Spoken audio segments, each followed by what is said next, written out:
Punjabi radio USA ਸੁਣ ਰਹੇ ਸਾਰੇ ਹੀ ਮਾਣਯੋਗ ਅਤੇ ਸਤਿਕਾਰ ਸਰੋਤਿਆਂ ਨੂੰ ਪਿਆਰ ਸਤਿਕਾਰ ਸਹਿਤ ਸਤਿ ਸ੍ਰੀ ਅਕਾਲ। ਸਭ ਨੂੰ ਜੀ ਨੂੰ ਆਖਦੇ ਹਾਂ। ਸੋ ਤੇ ਪ੍ਰੋਗਰਾਮ 'ਚ ਆਪ ਸਭ ਦਾ ਸਵਾਗਤ ਹੈ। ਪ੍ਰੋਗਰਾਮ ਅਪਡੇਟ ਅਮਰੀਕਾ ਲੈ ਕੇ ਹਾਜ਼ਰ ਹਾਂ। ਮੈਂ ਰਾਜਕਨਵੀਰ ਸਿੰਘ, ਜੁੜ ਚੁੱਕੇ ਨੇ ਹਰਜੋਤ ਸਿੰਘ ਖਾਲਸਾ ਜੀ। ਸਵਾਗਤ ਹੈ, ਸਤਿ ਸ੍ਰੀ ਅਕਾਲ ਜੀ। ਸਤਿ ਸ਼੍ਰੀ ਅਕਾਲ, ਧੰਨਵਾਦ ਜੀ ਆਇਆਂ ਨੂੰ। ਪੰਜਾਬੀ ਰੇਡੀਓ USA ਦੇ ਜਿੰਨੇ ਵੀ ਸਰੋਤੇ ਸਾਡੇ ਸਾਰੇ ਹੀ AM ਸਟੇਸ਼ਨਸ, FM ਸਟੇਸ਼ਨਸ, ਘਰਾਂ ਦੇ ਵਿੱਚ ਰੇਡੀਓ ਸੈਟਸ ਦੇ ਰਾਹੀਂ, ਟੈਲੀਫੋਨ ਦੇ ਰਾਹੀਂ, ਫੇਸਬੁੱਕ, YouTube ਤੇ ਲਾਈਵ ਦੇਖ ਰਹੇ ਹੋ, ਸੁਣ ਰਹੇ ਹੋ, ਸਾਰਿਆਂ ਨੂੰ ਜੀ ਆਇਆਂ ਨੂੰ ਤੇ ਬਹੁਤ ਹੀ ਪਿਆਰ ਤੇ ਸਤਿਕਾਰ ਭਰੀ ਸਤਿ ਸ਼੍ਰੀ ਅਕਾਲ। ਸਰੋਤਿਓ, ਅੱਜ ਸਤੰਬਰ ਦੀ 7 ਤਰੀਕ ਆ, ਦਿਨ ਬੁੱਧਵਾਰ ਆ। ਤੁਹਾਡੇ ਲਈ ਸਵੇਰ ਦਾ ਅਪਡੇਟ ਅਮਰੀਕਾ ਪ੍ਰੋਗਰਾਮ ਲੈ ਕੇ ਹਾਜ਼ਰ ਹੋਏ ਆ। ਸਾਡੇ ਅੱਜ ਦੇ ਪ੍ਰੋਗਰਾਮ ਦੇ ਸਪਾਂਸਰ ਨੇ ਖਾਲਸਾ ਇੰਸ਼ੋਰੈਂਸ ਏਜੰਸੀ, ਜਿਨ੍ਹਾਂ ਦੇ ਕੋਲੋਂ ਤੁਸੀਂ ਹਰ ਇੱਕ ਤਰੀਕੇ ਦੀ ਇੰਸ਼ੋਰੈਂਸ ਕਰਵਾ ਸਕਦੇ ਹੋ। ਇੰਸ਼ੋਰੈਂਸ ਬਾਰੇ ਪਤਾ ਕਰਨ ਲਈ ਕਾਲ ਕਰ ਸਕਦੇ ਹੋ 408 272 2500 4082722500। ਇਸ ਦੇ ਨਾਲ Manjeet Singh, Narendra Kaur Kular, Avtar Singh, Manjil Clovis, Satnam Singh, Amarjit Singh Dosanjh, Sunny Purewal university, Paramjit Singh Deol Fresno, Lakhvir Singh Samra Texas, Jarnail Singh Johal, Harnek Singh Washington, Onkar Singh Fresno, Major Singh Sidhu, Vinder Dhaliwal, Hardial Singh, Inderjit Kaur Dhaliwal Bakersfield, Jassi Gill, Raminder Basra, Talwinder Gill Bakersfield, Harjit Singh Lathrop, Gurbir Singh Brar Fresno, antelope truck stop Burns Wyoming, Karnail Singh Randhawa Sacramento, Zander group, ਜਿੱਥੋਂ ਤੁਸੀਂ ਹੋਮ ਲੋਨਸ, ਘਰ ਖਰੀਦਣ ਅਤੇ ਘਰ ਵੇਚਣ ਦੀਆਂ ਸਰਵਿਸਿਜ਼ ਲੈ ਸਕਦੇ ਹੋ। ਕਾਲ ਮੋਹਨ ਚੀਮਾ 5599052575 ਤੇ ਟੇਕਿਆਣਾ ਇਮੀਗ੍ਰੇਸ਼ਨ ਲਾ ਫਰਮ, ਇਮੀਗ੍ਰੇਸ਼ਨ ਦਾ ਹੋਵੇ ਕਿਸੇ ਵੀ ਤਰੀਕੇ ਦਾ ਕੰਮ, ਕਾਲ ਅਟਰਨੀ ਜੇ ਟੇਕਿਆਣਾ 415 909 0503। ਇਹਨਾਂ ਸਾਰਿਆਂ ਦਾ ਧੰਨਵਾਦ। ਜੇਕਰ ਤੁਸੀਂ ਜਾਂ ਕੋਈ ਹੋਰ ਕਾਰੋਬਾਰ ਇਸ ਪ੍ਰੋਗਰਾਮ ਨੂੰ ਸਪਾਂਸਰ ਕਰਨਾ ਚਾਹੁੰਦੇ ਹੋ, ਸੰਪਰਕ ਕਰ ਸਕਦੇ ਹੋ ਨੰਬਰ 408 722 7698 ਦੇ ਉੱਤੇ। ਜੀ, ਅੱਜ ਦੀਆਂ ਖਬਰਾਂ ਵੱਲ ਚੱਲੀਏ ਤੇ ਕਹਿੰਦੇ ਪਈ ਹਜ਼ਾਰਾਂ ਦੀ ਗਿਣਤੀ ਦੇ ਵਿੱਚ ਜੋ ਕੈਲੀਫੋਰਨੀਅਨਸ ਆ, ਉਹ ਉਹਨਾਂ ਦੀ ਪਾਵਰ ਰੀਸਟੋਰ ਕਰ ਦਿੱਤੀ ਗਈ ਆ। ਪਿਛਲੀ ਰਾਤ ਦੇ ਦੌਰਾਨ ਬਹੁਤ ਸਾਰੇ ਏਰੀਏ ਦੇ ਵਿੱਚ ਲੋਕਾਂ ਦੀ ਬਿਜਲੀ ਚਲੇ ਗਈ ਸੀ। ਡੇਵਿਸ, ਜੋ ਸਿਟੀ ਆਫ ਡੇਵਿਸ ਆ, ਉਸ ਏਰੀਏ ਦੇ ਵਿੱਚ 12,400 ਲੋਕਾਂ ਨੂੰ ਅਫੈਕਟ ਕੀਤਾ ਤੇ ਉਹ ਮੁੜ ਕੇ ਰੀਸਟੋਰ ਕਰ ਦਿੱਤੀ ਗਈ। ਜਿਸ ਤਰ੍ਹਾਂ ਰੋਲਿੰਗ ਬਲੈਕਆਊਟ ਦੀ ਗੱਲਬਾਤ ਆਪਾਂ ਕੱਲ ਸਾਂਝੀ ਕੀਤੀ ਸੀ ਤੇ ਬਹੁਤ ਫਿਕਰ ਸੀਗਾ ISO ਨੂੰ, ਜੋ ਕੈਲੀਫੋਰਨੀਆ ਦਾ ਇੰਡੀਪੈਂਡੈਂਟ ਸਿਸਟਮ ਆਪਰੇਟਰ ਹੈਗਾ, ਕਿ ਸਾਨੂੰ ਰੋਲਿੰਗ ਆਊਟੇਜ ਕਰਨੀ ਪਊਗੀ, ਇੰਨਾ ਜ਼ਿਆਦਾ ਯੂਸੇਜ ਆ। ਉਸ ਤੋਂ ਕੈਲੀਫੋਰਨੀਅਨ ਜਿਹੜੇ ਆ ਉਹ ਬਚ ਗਏ ਹੈਗੇ ਆ। ਸੋ ਕਹਿੰਦੇ ISO ਦੇ ਮੁਤਾਬਕ 52,061 ਮੈਗਾਵਾਟਸ ਤਾਈਂ ਜੋ ਪਾਵਰ ਗ੍ਰਿਡ ਆ ਉਹ ਮੰਗਲਵਾਰ ਨੂੰ ਪੀਕ ਕੀਤੀ ਹੈਗੀ ਆ। ਤੇ California office of emergency services ਨੇ ਐਮਰਜੈਂਸੀ ਅਲਰਟਸ ਲੋਕਾਂ ਨੂੰ ਫੋਨ ਦੇ ਉੱਤੇ ਬਾਰ-ਬਾਰ ਭੇਜੇ ਹੈਗੇ ਆ ਤੇ ਬਿਜਲੀ ਨੂੰ ਘੱਟ ਯੂਜ਼ ਕਰੋ। ਸੋ ਟਿਊਜ਼ਡੇ 7ਵਾਂ ਦਿਨ ਲਗਾਤਾਰ ਸੀ ਵਿਦ ਫਲੈਕਸ ਅਲਰਟ, ਜਿਹੜੀ ਕਿ ਇੱਕ ਵਲੰਟੀਅਰਲੀ ਕਾਲ ਹੁੰਦੀ ਹੈਗੀ ਆ ਵੀ ਆਪਣੀ એનર્ਜੀ ਨੂੰ ਸੇਵ ਕਰੋ। ਅੱਜ ਵੀ ਫਲੈਕਸ ਅਲਰਟ ਜਾਰੀ ਕੀਤਾ ਹੋਇਆ ਆ ਵੀ ਕੋਸ਼ਿਸ਼ ਕਰੋ ਘੱਟ ਤੋਂ ਘੱਟ ਜਿਹੜੀ ਬਿਜਲੀ ਆ ਉਹ ਯੂਜ਼ ਹੋਵੇ। ਜੀ ਬਿਲਕੁਲ। ਸੋ ਅੱਜ ਵੀ 4 ਤੋਂ 9 ਵਜੇ ਦੇ ਦਰਮਿਆਨ ਫਲੈਕਸ ਅਲਰਟ ਆ। ਇਹੀ ਸਮਾਂ ਹੁੰਦਾ ਹੈ ਜਦੋਂ ਸਭ ਤੋਂ ਵੱਧ ਜਿਹੜੀ ਬਿਜਲੀ ਦੀ ਡਿਮਾਂਡ ਆ ਉਹ ਹੁੰਦੀ ਆ। ਜੇ ਮੌਜੂਦਾ ਤੌਰ ਦੇ ਉੱਤੇ ਹਰਜੋਤ ਸਿੰਘ ਜੀ ਦੱਸਦੇ ਜਾਈਏ ਤਾਂ ਇਸ ਟਾਈਮ 38,370 ਮੈਗਾਵਾਟ ਦੀ ਡਿਮਾਂਡ ਚੱਲ ਰਹੀ ਆ। ਤੇ ਅੱਜ ਫੋਰਕਾਸਟਡ ਪੀਕ ਕੱਲ੍ਹ ਦੇ ਨਾਲੋਂ ਤਾਪਮਾਨ ਕਈ ਥਾਵਾਂ ਦੇ ਉੱਤੇ 5 ਡਿਗਰੀ, ਕਈ ਥਾਵਾਂ ਦੇ ਉੱਤੇ ਥੋੜ੍ਹੇ ਘੱਟ ਜਿਹੜੇ ਉਹ ਰਹਿਣ ਵਾਲੇ ਆ। 51,254 ਮੈਗਾਵਾਟ ਦੀ ਇਹ ਕਿਆਸ ਰਹੀਆਂ ਨੇ ਵੀ ਇੱਥੇ ਤੱਕ ਜਿਹੜੀ ਉਹ ਹੋ ਸਕਦੀ ਆ। ਸੋ ਰਿਜ਼ਰਵ ਦੇ ਵਿੱਚ 2895 ਮੈਗਾਵਾਟ ਹੀ ਜਿਹੜੇ ਉਹ ਪਏ ਆ। ਸੋ ਕੱਲ੍ਹ ਜਿੰਨਾ ਹੀ ਤਕਰੀਬਨ ਅੱਜ ਵੀ ਡਿਮਾਂਡ ਜਿਹੜੀ ਆ ਹਰਜੋਤ ਸਿੰਘ ਜੀ ਰਹਿਣ ਵਾਲੀ ਆ। ਸੋ ਇਹਨਾਂ ਨੇ ਆਪਣੀ ਜਿਹੜੀ ਕਰੰਟ ਕਪੈਸਿਟੀ ਆ ਕੈਲੀਫੋਰਨੀਆ ISO ਉਹਨਾਂ ਨੇ ਗ੍ਰਿਡ ਦੇ ਨੂੰ ਉਸ ਨੂੰ 58,567 ਮੈਗਾਵਾਟ ਦੇ ਉੱਤੇ ਲੈ ਕੇ ਗਏ ਨੇ। ਸੋ ਹੁਣ ਦੇਖੋ ਅੱਗੇ ਜਿਹੜਾ ਉਹ ਕੀ ਬਣਦਾ ਹੈਗਾ ਆ।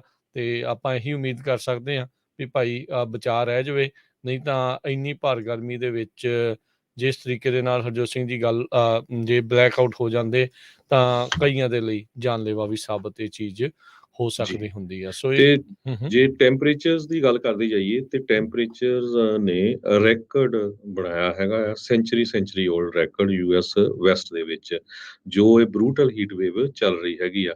ਸੈਕਰਾਮੈਂਟੋ ਤੇ ਰੀਨੋ ਦੇ ਵਿੱਚ ਬਹੁਤ ਜਿੱਦਾਂ ਜ਼ਿਆਦਾ ਤਕੜਾ ਰੈਕਡ ਬਣਿਆ ਹੈਗਾ ਨੈਸ਼ਨਲ ਵੈਦਰ ਸਰਵਿਸ ਦੇ ਮੁਤਾਬਕ। ਕੈਲੀਫੋਰਨੀਆ ਦੀ ਰਾਜਧਾਨੀ ਸੈਕਰਾਮੈਂਟੋ 'ਚ ਮੰਗਲਵਾਰ ਨੂੰ ਹਾਈਐਸਟ ਟੈਂਪਰੇਚਰ 116 ਡਿਗਰੀ ਫਾਰਨਹਾਈਟ, ਜੋ ਕਿ 46.7 ਡਿਗਰੀ ਸੈਂਟੀਗ੍ਰੇਡ ਬਣਦਾ ਆ, 97 ਸਾਲਾਂ ਦਾ ਰੈਕੋਰਡ ਇਸਨੇ ਤੋੜਿਆ ਹੈਗਾ ਆ। ਸੈਨ ਫਰਾਂਸਿਸਕੋ ਬੇ ਏਰੀਏ ਦੇ ਵਿੱਚ 6 ਜਗ੍ਹਾ ਦੇ ਉੱਤੇ ਟੈਂਪਰੇਚਰ 115 ਡਿਗਰੀ ਤੱਕ ਪਹੁੰਚਿਆ, ਜਿਹਦੇ ਵਿੱਚ ਸੈਂਟਾ ਰੋਜ਼ਾ ਜਿਹੜਾ ਸ਼ਹਿਰ ਆ ਉਹ ਵੀ ਆਉਂਦਾ ਹੈਗਾ ਆ। ਨਵਾਡਾ ਦੇ ਵਿੱਚ ਰੀਨੋ 'ਚ ਟੈਂਪਰੇਚਰ 106 ਡਿਗਰੀ ਫਾਰਨਹਾਈਟ ਪਹੁੰਚਿਆ, ਜੋ ਕਿ ਸਭ ਤੋਂ ਗਰਮੀ ਵਾਲਾ ਦਿਨ ਗਿਣਿਆ ਜਾਂਦਾ। 1944 ਦੇ ਵਿੱਚ 96 ਡਿਗਰੀ ਫਾਰਨਹਾਈਟ ਸੀ। ਹੁਣ ਤੁਸੀਂ ਹਿਸਾਬ ਲਾ ਲਓ ਕਿ ਕਿੰਨਾ ਜ਼ਿਆਦਾ। ਸਾਲਟ ਲੇਕ ਸਿਟੀ ਯੂਟਾ ਦੇ ਵਿੱਚ, ਜੋ ਕਿ 4000 ਫੁੱਟ ਦੀ ਉਚਾਈ ਤੇ ਆ, ਉੱਥੇ ਟੈਂਪਰੇਚਰ 20 ਡਿਗਰੀ ਨਾਰਮਲ ਨਾਲੋਂ ਹਾਈ ਸੀ, 105 ਡਿਗਰੀ ਦੇ ਕਰੀਬ। ਜੀ ਜੀ ਤੇ ਕੈਲੀਫੋਰਨੀਆ ਦਾ ਇੰਡੀਪੈਂਡੈਂਟ ਸਿਸਟਮ ਆਪਰੇਟਰ, ਜੋ ਸਾਰੀ ਇਲੈਕਟ੍ਰਿਕ ਗ੍ਰਿਡ ਨੂੰ ਦੇਖਦਾ ਆ, ਉਹ ਆਪਾਂ ਤੁਹਾਨੂੰ ਦੱਸ ਹੀ ਚੁੱਕੇ ਆ ਵੀ ਬਾਰ-ਬਾਰ ਐਮਰਜੈਂਸੀ ਅਲਰਟ, ਪਾਵਰ ਅਲਰਟ ਜਾਰੀ ਕਰ ਰਿਹਾ ਹੈਗਾ ਹੈ। ਬਿਲਕੁਲ, ਫਲੈਕਸ ਅਲਰਟ ਲਗਾਤਾਰ ਹੁਣ ਹਰਜੋਤ ਸਿੰਘ ਜੀ 8ਵਾਂ ਦਿਨ ਜਿਹੜਾ ਹੋ ਗਿਆ ਜਦੋਂ ਇਹ ਚੱਲ ਰਿਹਾ ਹੈਗਾ ਹੈ। ਅੱਜ ਵੀ 4 ਤੋਂ ਜਿਹੜਾ ਆ ਉਹ 9 ਵਜੇ ਤੱਕ ਫਲੈਕਸ ਅਲਰਟ ਆ।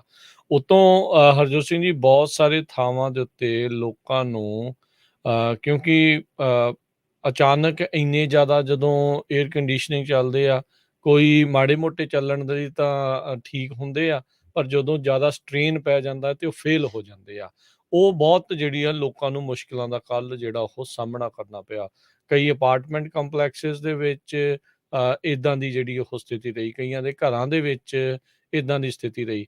ਉਹ ਤਾਂ ਏਅਰ ਕੰਡੀਸ਼ਨਿੰਗ ਵਾਲੇ ਕੱਲ੍ਹ ਬਹੁਤ ਬਿਜ਼ੀ ਜਿਹੜੇ ਉਹ ਰਹੇ ਹੋਣਗੇ ਲਗਾਤਾਰ ਐਮਰਜੈਂਸੀ ਕਾਲਸ ਨੂੰ ਲੈ ਕੇ, ਪਰ ਲੋਕਾਂ ਦੀ ਸਥਿਤੀ ਕਈਆਂ ਦੀ ਜਿਹੜੀ ਉਹ ਕਾਫੀ ਮਾੜੀ ਜਿਹੜੀ ਉਹ ਰਹੀ ਸੀਗੀ, ਕਿਉਂਕਿ ਬਾਹਰੋਂ ਵੀ ਜਿਹੜੀ ਗਰਮ ਹਵਾ ਆ ਨਾ, ਜਿੱਦਾਂ ਅਵਨ ਦੇ ਵਿੱਚ ਬੰਦਾ ਬੈਠਾ ਹੁੰਦਾ ਆ, ਉੱਦਾਂ ਦੀ ਜਿਹੜੀ ਸਥਿਤੀ ਆ ਉਹ ਬਣੀ ਪਈ ਸੀਗੀ। ਲੂ ਚੱਲਦੀ ਸੀਗੀ, ਲੋ ਵਗਦੀ ਸੀ ਤੇ ਐਂ ਗਰਮ ਹਵਾ ਜਿਹੜੀ ਉਹ ਸੀਗੀ। ਅਲਡਰਾਡੋ ਦੇ ਵਿੱਚ 118 ਡਿਗਰੀ ਹਰਜੋਤ ਸਿੰਘ ਜੀ ਤਾਪਮਾਨ ਉਹ ਦਰਜ ਕੀਤਾ ਗਿਆ ਸੀਗਾ। ਸੋ ਬਿਲਕੁਲ ਰਿਕਾਰਡ ਇੱਥੇ ਜਿਹੜਾ ਉਹ ਟੁੱਟ ਚੁੱਕਾ।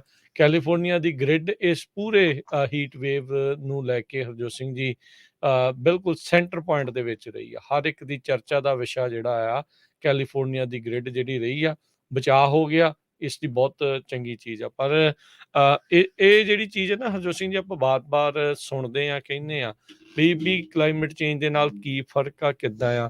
ਇੱਦਾਂ ਦੀਆਂ ਜਿਹੜੀਆਂ ਹੀਟ ਵੇਵਸ ਆ ਉਹ ਜ਼ਿਆਦਾ ਹੋਣਗੀਆਂ, ਹੋਰ ਵੀ ਜ਼ਿਆਦਾ ਜਿਹੜੀਆਂ ਉਹ ਭਖੀਆਂ ਹੋਈਆਂ ਜਿਹੜੀਆਂ ਹੋਣਗੀਆਂ, ਜ਼ਿਆਦਾ ਗਰਮੈਸ਼ ਵਾਲੀਆਂ ਹੋਣਗੀਆਂ ਤੇ ਸਾਲ ਦੇ ਵਿੱਚ ਇੱਦਾਂ ਦੀਆਂ ਜ਼ਿਆਦਾ ਹੋ ਸਕਦੀਆਂ। ਹੁਣ ਦੂਸਰਾ ਵੀਕ ਚੱਲ ਰਿਹਾ ਲਗਾਤਾਰ ਕੈਲੀਫੋਰਨੀਆ ਦੇ ਵਿੱਚ ਇਹ ਹੀਟ ਵੇਵ ਜਿਹੜੀ ਸ਼ੁਰੂ ਹੋਈ ਆ ਉਸ ਨੂੰ ਲੈ ਕੇ। ਸੋ ਇਹ ਜਿਹੜੀ ਸਥਿਤੀ ਆ, ਉਹ ਜੇ ਗ੍ਰਿਡ ਦੀ ਹਰਜੋਤ ਸਿੰਘ ਜੀ ਗੱਲ ਕਰਦੇ ਜਾਈਏ, ਇਹ ਥੋੜ੍ਹੀ ਜਿਹੀ ਚੀਜ਼ ਇਸ ਦੇ ਵਿੱਚ ਆਪਾਂ ਸ਼ੇਅਰ ਕਰਨਾ ਮੈਂ ਚਾਹੁੰਦਾ ਆ ਵੀ ਰੀਨਿਊਏਬਲਸ, ਕਿਉਂਕਿ ਇਸ ਦੇ ਉੱਤੇ ਬਹੁਤ ਕੈਲੀਫੋਰਨੀਆ ਜ਼ੋਰ ਲਾ ਰਿਹਾ ਆ, ਲੋਕਾਂ ਨੂੰ ਕਹਿ ਰਿਹਾ ਆ ਵੀ ਅਸੀਂ ਕਿਹਦੇ ਨਾਲ ਜਿਹੜੀ ਸਪਲਾਈ ਆ ਆਪਣੀ ਬਿਜਲੀ ਜਿਹੜੀ ਉਹ ਬਣਾ ਰਹੇ ਆ। ਸੋ ਕੁੱਲ 38,841 ਮੈਗਾਵਾਟ ਜਦੋਂ ਆਪਾਂ ਹੁਣ ਇਸ ਮੌਕੇ ਗੱਲ ਕਰ ਰਹੇ ਹਾਂ 9:20 ਦੇ ਉੱਤੇ ਸਵੇਰ ਨੂੰ 7 ਸਤੰਬਰ ਨੂੰ, ਤਾਂ ਇਹਦੇ ਵਿੱਚੋਂ 13,613 ਮੈਗਾਵਾਟ ਆ ਉਹ ਰੀਨਿਊਏਬਲਸ ਦੇ ਨਾਲ ਜਿਹੜੀ ਉਹ ਬਣਾਈ ਜਾ ਰਹੀ ਹੈ, ਜਿਨ੍ਹਾਂ ਵਿੱਚ solar, wind, geothermal, biomass, biogas ਤੇ ਸਮਾਲ ਹਾਈਡਰੋ ਪਲਾਂਟਸ ਦੀ ਜਿਹੜੀ ਉਹ ਵਰਤ ਰਹੇ ਆ। ਮੋਸਟਲੀ 11,000 ਤੋਂ ਵੱਧ ਸੋਲਰ ਦੇ ਨਾਲ ਤੇ 804 ਮੈਗਾਵਾਟ ਜਿਹੜੇ ਆ ਵਿੰਡ ਦੀ એનર્ਜੀ ਨੂੰ ਯੂਜ਼ ਕਰਦੇ ਹੋਏ ਰੀਨਿਊਏਬਲਸ ਨੂੰ ਕੀਤਾ ਜਾ ਰਿਹਾ ਆ। ਸੋ ਨਿਊਕਲੀਅਰ ਓਵਰਆਲ ਪੂਰੀ ਸਪਲਾਈ ਦੇ ਵਿੱਚ ਸਿਰਫ 5.5% 2248 ਮੈਗਾਵਾਟ ਜਿਹੜਾ ਉਹ ਕਰ ਰਹੇ ਆ। ਨੈਚੁਰਲ ਗੈਸ ਇਸ ਟਾਈਮ ਸਭ ਤੋਂ ਵੱਧ ਜਿਹੜੀ ਆ ਉਹ 40% 16,660 ਮੈਗਾਵਾਟ ਦੀ ਜਿਹੜੀ ਬਿਜਲੀ ਦਾ ਉਤਪਾਦਨ ਆ ਉਹਦੇ ਜ਼ਰੀਏ ਜਿਹੜਾ ਉਹ ਹੋ ਰਿਹਾ। ਕੋਲ ਤਾਂ ਤਕਰੀਬਨ ਕੈਲੀਫੋਰਨੀਆ ਦੇ ਵਿੱਚ ਇਹਨਾਂ ਨੇ ਇਹਦਾ ਕੰਮ ਬੰਦ ਕੀਤਾ ਹੈ। ਸਿਰਫ 3 ਮੈਗਾਵਾਟ ਦੀ ਹੀ ਜਿਹੜੀ ਉਸ ਦੀ ਵਰਤੋਂ ਹੋ ਰਹੀ ਆ ਤੇ ਵੱਡੇ ਜਿਹੜੇ ਹਾਈਡਰੋ ਪਾਵਰ ਪਲਾਂਟਸ ਹੈਗੇ ਆ ਡੈਮਾਂ ਵਾਲੇ, ਉਹਦੇ ਨਾਲ 680 ਮੈਗਾਵਾਟ ਜਿਹੜਾ ਉਹ ਜਨਰੇਟ ਕੀਤਾ ਜਾ ਰਿਹਾ ਹੈਗਾ। ਜੀ, ਜੇ ਆਊਟੇਜ ਦੀ ਗੱਲ ਕਰਦੇ ਜਾਈਏ ਤੇ ਸੈਨ ਫਰਾਂਸਿਸਕੋ ਬੇ ਏਰੀਏ ਦੇ ਵਿੱਚ 2 ਵੱਡੀਆਂ ਆਊਟੇਜਸ ਹੋਈਆਂ ਕੱਲ। ਬੇ ਏਰੀਏ ਦੇ ਸ਼ਹਿਰ ਪਾਲੋ ਆਲਟੋ, ਅਲਾਮੀਟਾ ਤੇ ਸੈਂਟਾ ਕਲਾਰਾ ਕਾਉਂਟੀ ਦੇ ਵਿੱਚ ਵੀ 35,700 ਦੇ ਕਰੀਬ ਲੋਕਾਂ ਦੀ ਬਿਜਲੀ ਚਲੀ ਗਈ ਸੀ ਸਿਲੀਕਨ ਵੈਲੀ ਤੇ ਸਦਰਨ ਤੇ inland areas of San Francisco Bay Area 'ਚ ਤੇ ਬਾਅਦ ਦੇ ਵਿੱਚ ਇਸ ਨੂੰ ਰੀਸਟੋਰ ਕਰ ਦਿੱਤਾ ਗਿਆ। ਜੇਸਨ ਕਿੰਗ ਪੈਸੀਫਿਕ ਗੈਸ ਦੇ ਇਲੈਕਟ੍ਰਿਕ ਕੰਪਨੀ ਦੇ ਆ, ਉਹਨਾਂ ਨੇ ਇਹ ਦੱਸਿਆ ਹੈਗਾ। ਜੀ, ਬਿਲਕੁਲ। ਜੀ ਅਗਲੀ ਜਿਹੜੀ ਹਰਜੋਤ ਸਿੰਘ ਜੀ ਖਬਰਾਂ ਉਸ ਦੇ ਉੱਤੇ ਵੀ ਨਜ਼ਰ ਮਾਰਦੇ ਜਿਹੜੇ ਜਾਵਾਂਗੇ। ਉੱਦਾਂ ਇੱਕ ਵਾਰੀ ਫਿਰ ਆਪਾਂ ਚਲੋ ਸਾਰਿਆਂ ਨੂੰ ਫਿਰ ਬੇਨਤੀ ਅਪੀਲ ਕਰਦੇ ਹਾਂ, ਅੱਜ ਵੀ ਤਾਪਮਾਨ ਬਹੁਤ ਸਾਰੇ ਥਾਵਾਂ ਦੇ 110 ਡਿਗਰੀ ਜਾਂ ਉਸ ਤੋਂ ਵੱਧ ਜਿਹੜਾ ਉਹ ਹੋਣ ਜਾ ਰਿਹਾ ਹੈਗਾ ਆ। ਤੁਹਾਡੇ ਇਰਦ ਗਿਰਦ ਕੋਈ ਵੀ ਪੋਸਟਲ ਆਫਿਸ ਵਾਲਾ, UPS ਵਾਲਾ, ਫੈਡਐਕਸ ਵਾਲਾ, ਐਗਰੀਕਲਚਰ ਦੇ ਨਾਲ ਸੰਬੰਧਿਤ ਕੰਮ ਆ, ਤੁਹਾਨੂੰ ਲੱਗਦਾ ਕੰਸਟਰਕਸ਼ਨ ਵਾਲਾ, ਵੇਅਰ ਹਾਊਸ ਵਾਲਾ, ਉਹਨਾਂ ਦੀ ਮਦਦ ਵੀ ਜਿਹੜੀ ਉਹ ਕਰੋ। ਜੇ ਬਾਈ ਚਾਂਸ ਉਹਨਾਂ ਦੇ ਕੋਲ ਨਹੀਂ ਹੈਗਾ, ਪਾਣੀ ਪੂਣੀ ਜਿਹੜਾ ਉਹਨਾਂ ਨੂੰ ਹਾਈਡਰੇਟ ਕਰਕੇ ਰੱਖੋ। ਤੇ ਬਾਕੀ ਜਿਹੜੇ ਕੰਮ ਕਰ ਰਹੇ ਆ, ਛਾਂ ਦਾ, ਪਾਣੀ ਦਾ, ਬ੍ਰੇਕਸ ਦਾ, ਇਹ ਸਾਰੀਆਂ ਚੀਜ਼ਾਂ ਦਾ ਜਿਹੜਾ ਆ ਪੂਰਾ ਪ੍ਰਬੰਧ ਜਿਹੜਾ ਆ ਉਹ ਕਰਕੇ ਰੱਖੋ। ਅਦਰਵਾਈਜ਼ ਜਿਹੜਾ ਹੀਟ ਇਲਨੈਸ ਆ ਉਸ ਤੇ ਤੁਸੀਂ ਸ਼ਿਕਾਰ ਹੋ ਸਕਦੇ। ਜੀ ਸੋ ਬਿਲਕੁਲ ਇੱਕ ਵਾਰੀ ਫੇਰ ਜਿਸ ਤਰ੍ਹਾਂ ਆਪਾਂ ਹਮੇਸ਼ਾ ਕਹਿੰਦੇ ਰਹਿੰਦੇ ਆ, ਜਿਹੜੇ ਆਪਣੇ ਗਵਰਨਮੈਂਟ EMPLOYEES ਹੈਗੇ ਆ, ਖਾਸ ਕਰਕੇ ਪੋਸਟ ਆਫਿਸ ਵਾਲੇ, ਤੁਸੀਂ ਦੇਖੋ ਵੀ ਉਹਨਾਂ ਦੀ ਸਿਚੁਏਸ਼ਨ ਕਿੱਦਾਂ ਦੀ ਆ ਇੰਨੀ ਗਰਮੀ ਦੇ ਵਿੱਚ ਜਿਹੜੇ ਚਿੱਠੀਆਂ ਵੰਡਦੇ ਆ। ਕੱਲ ਲਿਵਰਮੋਰ ਤੋਂ ਇੱਕ ਪਰਿਵਾਰ ਦੀ ਕਾਲ ਆਈ ਸੀ ਵੀ ਕਹਿੰਦੇ ਵੀ ਅਸੀਂ ਦੇਖਿਆ ਵੀ ਪੰਜਾਬੀ ਕੁੜੀ ਆਪਣੀ ਵੰਡਦੀ ਸੀ ਲੈਟਰਸ ਤੇ ਉਹਦਾ ਬਹੁਤ ਬੁਰਾ ਹਾਲ ਸੀ। ਮੁੜ ਕੇ ਉਹ ਦਰਖਤ ਦੇ ਥੱਲੇ ਰੋਟੀ ਖਾਣ ਲੱਗੀ ਤੇ ਅਸੀਂ ਉਹਨੂੰ ਕਿਹਾ ਵੀ ਤੂੰ ਸਾਡੇ ਘਰ ਆ ਕੇ ਖਾ ਲੈ, ਨਾਲੇ AC ਲੱਗਾ ਨਾਲੇ ਸਾਰਾ ਉੱਥੇ। ਸੋ ਇਦਾਂ ਜ਼ਰੂਰ ਠੰਡਾ ਪਾਣੀ ਵੀ ਮਦਦ ਕਰੋ। ਦਿੱਤਾ, ਸਾਰਾ ਕੁਝ ਉਹਨਾਂ ਨੇ। ਸੋ ਪਲੀਜ਼ ਜਿੰਨੇ ਵੀ ਆਪਣੇ ਸਰੋਤੇ ਸੁਣ ਰਹੇ ਆ, ਦੇਖੋ ਪੋਸਟ ਆਫਿਸ ਵਾਲੇ ਜਿੰਨੇ ਵੀ ਤੁਹਾਡੇ ਘਰਾਂ 'ਚ ਚਿੱਠੀਆਂ ਡਿਲੀਵਰ ਕਰਦੇ ਆ, ਚਾਹੇ ਮੀਂਹ ਪਵੇ, ਹਨੇਰੀ ਆਵੇ, ਗਰਮੀ ਇੰਨੀ ਆਉਂਦੇ ਆ, ਤੇ ਜਦੋਂ ਵੀ ਤੁਸੀਂ ਦੇਖਦੇ ਆ ਜ਼ਰੂਰ ਉਹਨਾਂ ਨੂੰ ਪਾਣੀ ਦੀ ਬੋਤਲ, ਠੰਡਾ ਕੁਛ ਨਾ ਕੁਛ ਜ਼ਰੂਰ ਪੁੱਛੋ। ਜੀ ਬਿਲਕੁਲ।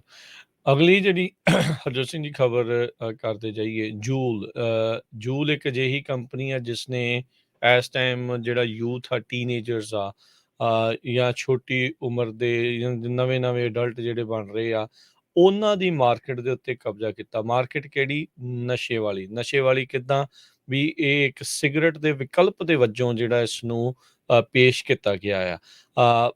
ਰੀਚਾਰਜੇਬਲ ਸਿਗਰਟਸ ਜਾਂ ਵੇਪਿੰਗ ਜਿਹੜੀ ਇਸ ਨੂੰ ਆਖਿਆ ਜਾਂਦਾ ਹੈ। ਸੋ ਹੁਣ ਮਾਰਕੀਟਿੰਗ ਪ੍ਰੋਬ ਦੇ ਵਿੱਚ ਜੂਲ ਕੰਪਨੀ ਆ ਉਸ ਨੂੰ $438.5 ਮਿਲੀਅਨ ਪੇ ਕਰਨ ਦੇ ਲਈ ਆਖਿਆ ਜਾ ਰਿਹਾ ਹੈਗਾ ਆ। ਸੋ ਜੂਲ ਲੈਬਸ ਇਹ ਜਿਹੜੇ ਉਹ ਕਰਨਗੇ। ਇਹ ਜਿਹੜੀਆਂ ਸਿਗਰਟ ਫਰਮਸ ਇਹਨਾਂ ਦੇ ਉੱਤੇ ਇਹੀ ਦੋਸ਼ ਆ ਵੀ ਜਿਹੜੇ ਅੰਡਰ ਏਜ ਬਾਇਰਸ ਆ ਉਹਨਾਂ ਨੂੰ ਇਹਨਾਂ ਨੇ ਇੱਕ ਹਿਸਾਬ ਦੇ ਨਾਲ ਮਾਰਕੀਟ ਕਰਕੇ ਇਹ ਜਿਹੜੀਆਂ ਸਿਗਰਟਸ ਆ ਉਹ ਵੇਚੀਆਂ। 30 ਤੋਂ ਵੱਧ ਸੂਬਿਆਂ ਨੂੰ ਲੈ ਕੇ ਇਹ ਜਿਹੜੀ ਡੀਲ ਆ ਉਹ ਬਣਾਈ ਗਈ ਆ, ਜਿਸ ਦੇ ਨਾਲ ਜੂਲ ਹੁਣ ਇਸ ਦੀ ਮਾਰਕੀਟਿੰਗ ਕਿੱਦਾਂ, ਐਡਸ ਉਸਨੇ ਜਿਹੜੀਆਂ ਉਹ ਕਰਨੀਆਂ ਆ, ਉਸ ਦੇ ਉੱਤੇ ਵੀ ਜਿਹੜੀ ਉਹ ਰਿਸਟ੍ਰਿਕਸ਼ਨਸ ਹੋਣਗੀਆਂ, ਰੋਕਾਂ ਜਿਹੜੀਆਂ ਉਹ ਲੱਗਣਗੀਆਂ। ਸੋ ਕਹਿੰਦੇ ਵੀ ਇਹ ਚੀਜ਼ਾਂ ਜਿਹੜੀਆਂ ਹੋਣਗੀਆਂ। ਸੋ ਕਹਿੰਦੇ ਵੀ ਜੂਲ ਦੀ ਇਹ ਸੈਟਲਮੈਂਟ ਕਹਿੰਦੇ ਵੀ ਅਸੀਂ ਇਸੇ ਲਈ ਕਰਨਾ ਚਾਹੁੰਦੇ ਹਾਂ ਵੀ ਅਸੀਂ ਗੜੇ ਮੁੱਦੇ ਨਹੀਂ ਉਖਾੜਨਾ ਚਾਹੁੰਦੇ, ਤੇ ਜਿਹੜੇ ਪਾਸਟ ਦੇ ਵਿੱਚ ਆ ਉਹਨਾਂ ਇਸ਼ੂਜ਼ ਨੂੰ ਰਿਜ਼ੋਲਵ ਕਰਨਾ ਚਾਹੁੰਦਾ ਆ। ਇਸ ਤੋਂ ਇਲਾਵਾ ਬਹੁਤ ਸਾਰੇ ਥਾਵਾਂ ਦੇ ਉੱਤੇ ਇਸ ਦੇ ਜਿਹੜੇ ਪ੍ਰੋਡਕਟਸ ਆ ਉਹਨਾਂ ਨੂੰ ਬੈਨ ਕਰਨ ਦੀ, US ਦੇ ਵਿੱਚ ਬੈਨ ਕਰਨ ਦੀ ਮੰਗ ਵੀ ਜਿਹੜੀ ਉਹ ਚੱਲ ਰਹੀ ਹੈਗੀ ਆ। ਜੀ ਬਿਲਕੁਲ। ਸੋ ਜਿਹੜੀ ਜੂਲ ਸਿਗਰਟਾਂ ਦੀ ਕੰਪਨੀ ਹੈਗੀ ਆ, ਸੋ ਇਹਨਾਂ ਨੇ ਟੀਨੇਜਰਸ ਨੂੰ ਜਿਹੜਾ ਟਾਰਗੇਟ ਕੀਤਾ। ਬਹੁਤ ਸਾਰੇ ਟੀਨੇਜਰ ਜਿਹੜੇ 18 ਸਾਲਾਂ ਤੋਂ ਥੱਲੇ ਵੀ ਸੀ। ਸੋ ਸਕੂਲਾਂ ਸੋ ਵਾਲੇ ਬਹੁਤ ਜ਼ਿਆਦਾ ਇਸ ਤੋਂ ਪ੍ਰਭਾਵਿਤ ਜਿਹੜੇ ਆ ਹਰਜੋਤ ਸਿੰਘ ਜੀ ਹੋਏ ਆ, ਕਿਉਂਕਿ ਇਹਨਾਂ ਨੇ ਫਲੇਵਰ ਵਾਲੇ ਦਿੱਤੇ, ਕੋਈ ਸਟ੍ਰਾਬੇਰੀ, ਕੋਈ ਕੁਛ, ਕੋਈ ਮੈਂਗੋ, ਕੋਈ ਲੈਮਨ, ਇਹ ਉਹ, ਮਤਲਬ ਜੋ ਵੀ ਜਿਹੜੇ ਕਰਦੇ ਉਹਨਾਂ ਨੂੰ ਜ਼ਿਆਦਾ ਪਤਾ ਹੋਣਾ। ਸੋ ਇਹਨਾਂ ਨੇ ਵੱਖ-ਵੱਖ ਇਸ ਹਿਸਾਬ ਦੇ ਨਾਲ ਜਿਹੜੀਆਂ ਉਹ ਕੀਤੀਆਂ ਤੇ ਲੋਕਾਂ ਨੂੰ, ਬੱਚਿਆਂ ਨੂੰ ਖਾਸ ਕਰਕੇ ਇਸ ਦੇ ਜਾਲ ਦੇ ਵਿੱਚ ਜਿਹੜਾ ਉਹ ਫਸਾਇਆ ਆ। ਸੋ ਆਪਾਂ ਬਹੁਤ ਵਾਰੀ ਇਸ ਦੇ ਉੱਤੇ ਚਰਚਾ ਕੀਤੀ ਵੀ ਮਾਪਿਆਂ ਨੂੰ ਕਈ ਵਾਰੀ ਪਤਾ ਹੀ ਨਹੀਂ ਲੱਗਦਾ ਵੀ ਬੱਚਿਆਂ ਦੇ ਕੋਲ ਵੇਪਿੰਗ ਦੇ ਪ੍ਰੋਡਕਟ ਜਿਹੜੇ ਉਹ ਪਏ ਆ। ਇਹ ਸ਼ੈਤਾਨ ਵੀ ਇੱਦਾਂ ਦੇ ਆ ਪ੍ਰੋਡਕਟ ਬਣਾਉਣ ਵਾਲੇ ਵੀ ਉਹ ਵੇਖਣ ਨੂੰ ਇੱਦਾਂ ਲੱਗਦਾ ਵੀ ਪੈਨਸਲ ਹੁੰਦੀ ਆ, USB ਹੁੰਦੀ ਆ, ਜਾਂ ਕਈ ਤਰੀਕੇ ਦੀ ਇੱਦਾਂ ਦਾ ਉਹਦਾ ਰੂਪ ਉਹਨਾਂ ਨੇ ਬਣਾ ਦਿੱਤਾ ਜਾਂਦਾ ਆ। ਪਰ ਉਹ USB ਦੇ ਨਾਲ ਚਾਰਜ ਹੋਣ ਵਾਲੀਆਂ ਸਿਗਰਟਸ ਜਿਹੜੀਆਂ ਉਹ ਬਣਾਈਆਂ ਜਾਂਦੀਆਂ ਤੇ ਉਹਦੇ ਵਿੱਚ ਫਿਰ ਇਹ ਪਾਇਆ ਜਾਂਦਾ। ਪਹਿਲੋਂ ਇਹੀ ਕਹਿ ਕੇ ਪ੍ਰਚਾਰਿਆ ਗਿਆ ਇਹਦੇ ਵਿੱਚ ਕੋਈ ਨਿਕੋਟੀਨ ਨਹੀਂ ਆ, ਇਹਦੇ ਵਿੱਚ ਕੋਈ ਨਸ਼ਾ ਜਿਹੜਾ ਆ ਉਹ ਨਹੀਂ ਹੈਗਾ। ਪਰ ਬਾਅਦ ਦੇ ਵਿੱਚ ਇਹ ਕਲੀਅਰ ਹੋਇਆ ਵੀ ਨਹੀਂ, ਇਸ ਦੇ ਵਿੱਚ ਪੂਰੀ ਤਰ੍ਹਾਂ ਜਿਹੜਾ ਨਿਕੋਟੀਨ ਵੀ ਜਿਹੜਾ ਉਹ ਵਰਤਿਆ ਜਾਂਦਾ ਹੈ ਤੇ ਛੋਟੀ ਉਮਰ ਦੇ ਨਾਬਾਲਗ ਬੇਸਿਕਲੀ ਬੱਚਿਆਂ ਨੂੰ ਇਹਨਾਂ ਨੇ ਟਾਰਗੇਟ ਕਰਕੇ ਜਿਹੜਾ ਇਹ ਕੀਤਾ ਆ। ਕਹਿੰਦੇ ਵੀ 2019 ਦੀ ਫਾਲ ਦੇ ਵਿੱਚ ਜੂਲ ਨੇ ਕੰਪਨੀ ਵਾਈਡ ਰੀਸੈਟ ਜਿਹੜਾ ਉਹ ਕੀਤਾ। ਕਹਿੰਦੇ ਵੀ ਅਸੀਂ ਹੁਣ ਭਵਿੱਖ ਦੇ ਉੱਤੇ ਜਿਹੜਾ ਉਹ ਫੋਕਸ ਕਰਨਾ ਆ। ਸੋ ਹੁਣ ਐਡਵਰਟਾਈਜ਼ਮੈਂਟ ਦੇ ਉੱਤੇ ਵੀ ਰਿਸਟ੍ਰਿਕਸ਼ਨ ਆ ਤੇ 438.5 ਮਿਲੀਅਨ ਡਾਲਰ ਜਿਹੜੀ ਆ ਇਹ ਸੈਟਲਮੈਂਟ ਕਰ ਰਹੇ ਆ 30 ਵੱਖ-ਵੱਖ ਸੂਬਿਆਂ ਦੇ ਵਿੱਚ। ਇਹਨਾਂ ਦੀ ਇੱਕ ਹਿਸਾਬ ਦੇ ਨਾਲ ਜਾਲਸਾਜੀ ਵਾਲੀ ਜਿਹੜੀ ਆ ਮਾਰਕੀਟਿੰਗ ਆ ਉਸ ਦੇ ਕਰਕੇ। 2015 ਦੇ ਵਿੱਚ ਜੂਲ ਕੰਪਨੀ ਸ਼ੁਰੂ ਹੋਈ ਸੀ ਤੇ 2018 ਚ ਇਹਨਾਂ ਨੂੰ ਸੂ ਕਰ ਦਿੱਤਾ ਗਿਆ, ਕਿਉਂਕਿ ਕਲੇਮ ਇਹ ਕਰਦੇ ਸੀ ਵੀ ਅਸੀਂ ਨਿਕੋਟੀਨ ਨਹੀਂ ਯੂਜ਼ ਕਰਦੇ, ਪਰ ਜਿਹੜੇ ਕਸਟਮਰਸ ਆ ਉਹਨਾਂ ਨੇ ਇਹ ਕਿਹਾ ਵੀ ਅਸੀਂ ਇੰਨੇ ਐਡਿਕਟਡ ਹੋ ਗਏ ਆ ਵੀ ਇਹਦੇ ਵਿੱਚ ਹਾਈ ਨਿਕੋਟੀਨ ਲੈਵਲਸ ਹੈਗੇ ਆ। ਸੋ ਇਹ ਜੂਲ ਜਿਹੜੀ ਕੰਪਨੀ ਆ ਉਹਨਾਂ ਨੇ ਇਹ ਸਾਰਾ ਕੁਝ ਕੀਤਾ ਹੈਗਾ। ਅਗਲੀ ਖਬਰ ਵੱਲ ਚੱਲੀਏ। ਰਾਜਕਨਵੀਰ ਸਿੰਘ ਜੀ, ਨਿਊਯਾਰਕ ਤੋਂ ਆ ਰਹੀ ਹੈ। ਇੱਕ ਵਾਰੀ ਫਿਰ ਨਿਊਯਾਰਕ ਦੇ ਵਿੱਚ ਆਪਣੇ ਇੱਕ 82 ਸਾਲਾਂ ਦੇ ਬਜ਼ੁਰਗ ਨੂੰ ਅਸੌਲਟ ਕੀਤਾ ਗਿਆ ਆ, ਉਹਨੂੰ ਲੁੱਟਿਆ ਗਿਆ ਕੁਈਨ ਸਟਰੀਟ ਏਰੀਏ ਦੇ ਵਿੱਚ। ਕਹਿੰਦੇ 82 ਸਾਲਾਂ ਦਾ ਬਜ਼ੁਰਗ ਰਿਚਮੰਡ ਹਿੱਲ ਏਰੀਆ ਜੋ ਕੁਈਨਸ ਦਾ ਆ, ਉੱਥੇ ਕੁਈਨ ਸਟਰੀਟ ਦੇ ਉੱਤੇ ਉਹਨਾਂ ਨੂੰ 9 ਵਜੇ ਦੇ ਕਰੀਬ ਕੱਲ ਕਾਰਨਰ ਆਫ 112 ਸਟਰੀਟ ਤੇ ਲਿਬਰਟੀ ਐਵਨਿਊ ਜੋ ਕਿ ਰਿਚਮੰਡ ਹਿੱਲ ਦੇ ਵਿੱਚ ਹੈਗਾ ਆ, ਉਹ ਸੈਰ ਕਰ ਰਹੇ ਸੀ ਜਦੋਂ ਦੋ ਅਨਨੋਨ ਸਸਪੈਕਟ ਆਏ ਤੇ ਉਹਨਾਂ ਨੇ ਪਿੱਛੋਂ ਉਹਨਾਂ ਨੂੰ ਪੰਚ ਮਾਰਿਆ, ਬਹੁਤ ਵਾਰ ਜਿੱਦਾਂ ਮੁੱਕੇ ਮਾਰੇ ਤੇ ਉਹ ਤੋਂ ਬਾਅਦ ਉਹਨਾਂ ਨੂੰ ਜਿਹੜਾ ਆ ਲੁੱਟ ਕੇ ਵੀ ਲੈ ਗਏ। ਸਾਈਡ ਵਾਕ ਤੇ ਡਿੱਗ ਪਿਆ ਤੇ ਉਹਨਾਂ ਦੇ ਸਵੈਲਿੰਗ ਵੀ ਰਾਈਟ ਸਾਈਡ ਦੀ ਫੇਸ ਦੇ ਉੱਤੇ, ਚੈਸਟ ਦੇ ਉੱਤੇ ਹੋਈ ਹੈਗੀ ਆ।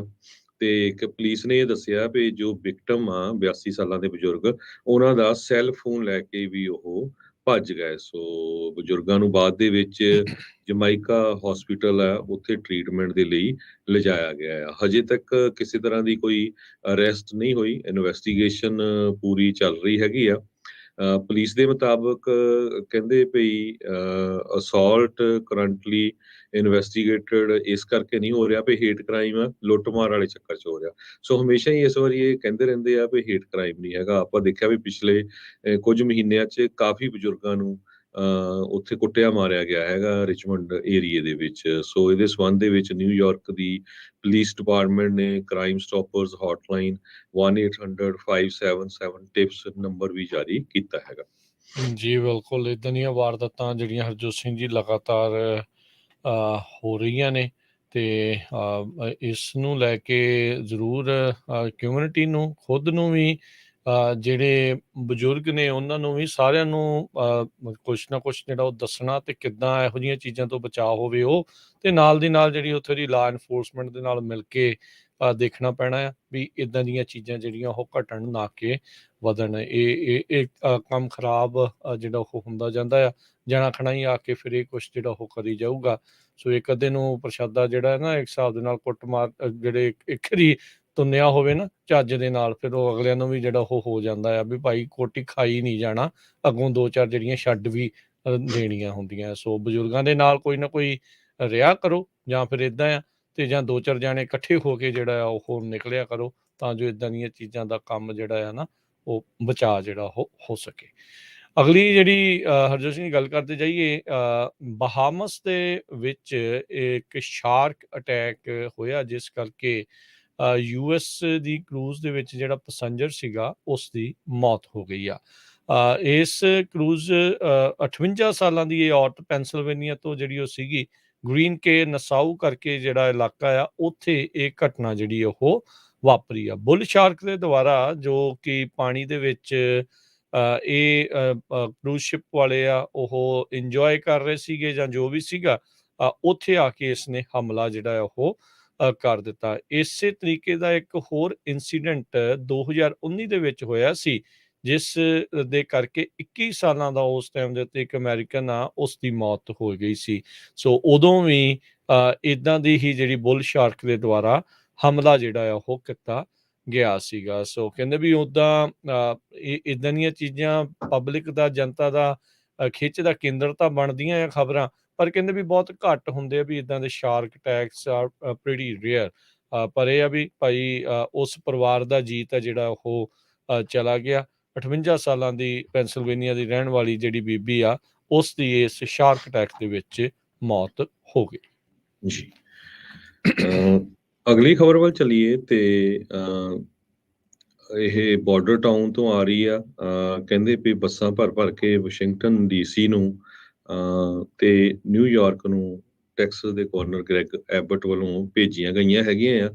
ਕੱਲ ਨਿਊਯਾਰਕ ਦੇ ਮੇਅਰ ਉਹ ਟੈਕਸਸ ਦੇ ਬਾਰਡਰ ਦੇ ਉੱਤੇ ਵੀ ਗਏ ਹੈਗੇ ਆ ਸਿਚੁਏਸ਼ਨ ਨੂੰ ਦੇਖਣ ਦੇ ਲਈ। ਹਾਲਾਂਕਿ ਕਾਫੀ ਜਿਹੜੀ ਸ਼ਬਦੀ ਜੰਗ ਆ ਇਹਨਾਂ ਦੇ ਵਿੱਚ ਸ਼ਿਕਾਗੋ ਦੀ ਮੇਅਰ, ਨਿਊਯਾਰਕ ਦੇ ਗਵਰਨਰ, ਵਾਸ਼ਿੰਗਟਨ ਡੀਸੀ ਦੀ ਮੇਅਰ ਤੇ ਜੋ ਟੈਕਸਸ ਦੇ ਗਵਰਨਰ ਹੈਗੇ ਉਹਨਾਂ ਦੇ ਵਿੱਚ ਚੱਲ ਰਹੀ ਹੈਗੀ ਆ।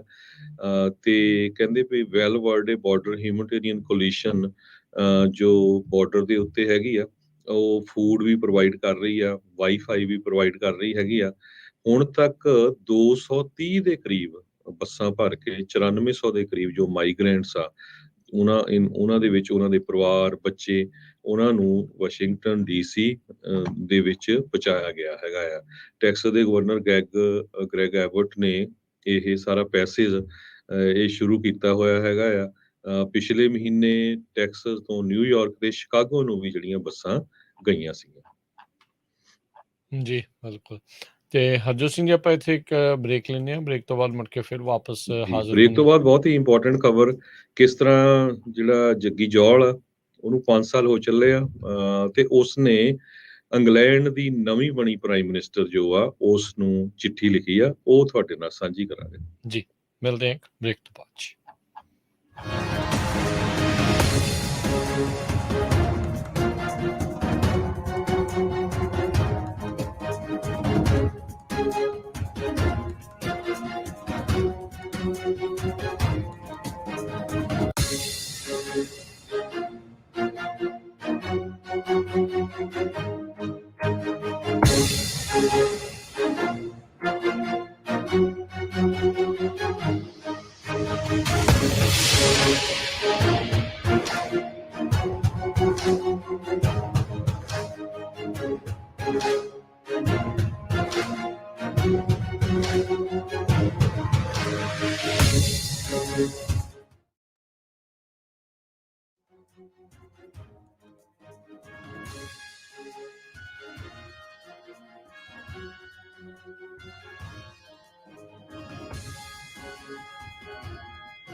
ਪੰਜਾਬੀ ਰੇਡੀਓ USA ਸੁਣ ਰਹੇ ਸਾਰੇ ਸਰੋਤਿਆਂ ਨੂੰ ਇੱਕ ਵਾਰੀ ਫੇਰ ਨਿੱਘੀ ਜੀ ਆਇਆਂ ਨੂੰ ਸਭ ਦਾ ਸਵਾਗਤ ਹੈ। ਸੋ ਤੇ ਪ੍ਰੋਗਰਾਮ ਦੇ ਵਿੱਚ ਪ੍ਰੋਗਰਾਮ ਚੱਲ ਰਿਹਾ ਜੀ ਆਪਣਾ ਇਸ time update America. Harjot Singh ji ਸਵਾਗਤ ਹੈ ਜੀ, ਸਤਿ ਸ਼੍ਰੀ ਅਕਾਲ ਜੀ।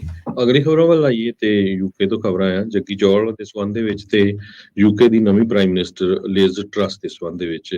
ਯੂਕੇ ਦੀ ਨਵੀਂ ਪ੍ਰਾਈਮ ਮਿਨਿਸਟਰ ਲਿਜ਼ ਟਰੱਸ ਨੇ ਆਪਣੇ ਅਹੁਦਾ ਜਿਹੜਾ ਹੈ ਸੰਭਾਲ ਲਿਆ ਆ ਤੇ ਪਹਿਲੀ ਵਾਰੀ ਹੋਇਆ ਕਹਿੰਦੇ ਵੀ ਬ੍ਰਿਟੇਨ ਦੇ ਵਿੱਚ ਜੋ ਟੌਪ ਲੈਵਲ ਦੀਆਂ ਪੋਜੀਸ਼ਨਸ ਆ ਉੱਥੇ ਉਹਨਾਂ ਨੇ ਕੋਈ ਵੀ ਵਾਈਟ ਮੈਨ ਜਾਣੀ ਕਿ ਚਿੱਟੇ ਮੂਲ ਦਾ ਪਰਸਨ ਨਹੀਂ ਰੱਖਿਆ ਹੈਗਾ।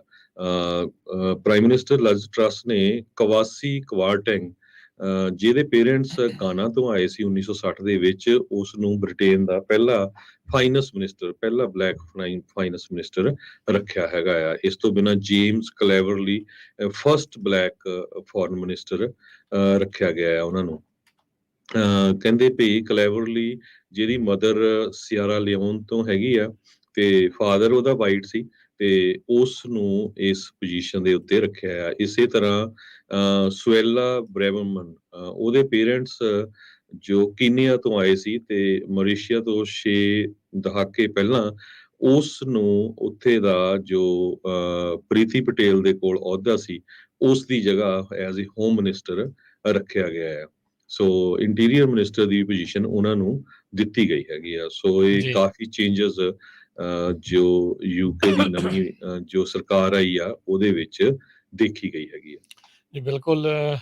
ਪਟੇਲ ਬੀਬੀ ਕਾਫੀ ਵਿਵਾਦਾਂ ਦੇ ਵਿੱਚ ਰਹੀ ਸੀ, ਸੇਮ ਤਰੀਕੇ ਨਾਲ ਰਿਸ਼ੀ ਸੁਨਾਕ ਕੇ ਦੋਨੋਂ ਹੀ ਜਿਹੜੇ ਆ ਹੁਣ ਬਾਹਰ ਨੇ, ਜਿਹੜੇ ਕੈਬਨਿਟ ਮੰਤਰੀਆਂ ਦੀ ਤੌਰ ਦੇ ਉੱਤੇ ਜਿਹੜੇ ਉਹ ਵਿਚਰਦੇ ਜਿਹੜੇ ਉਹ ਰਹੇ ਨੇ।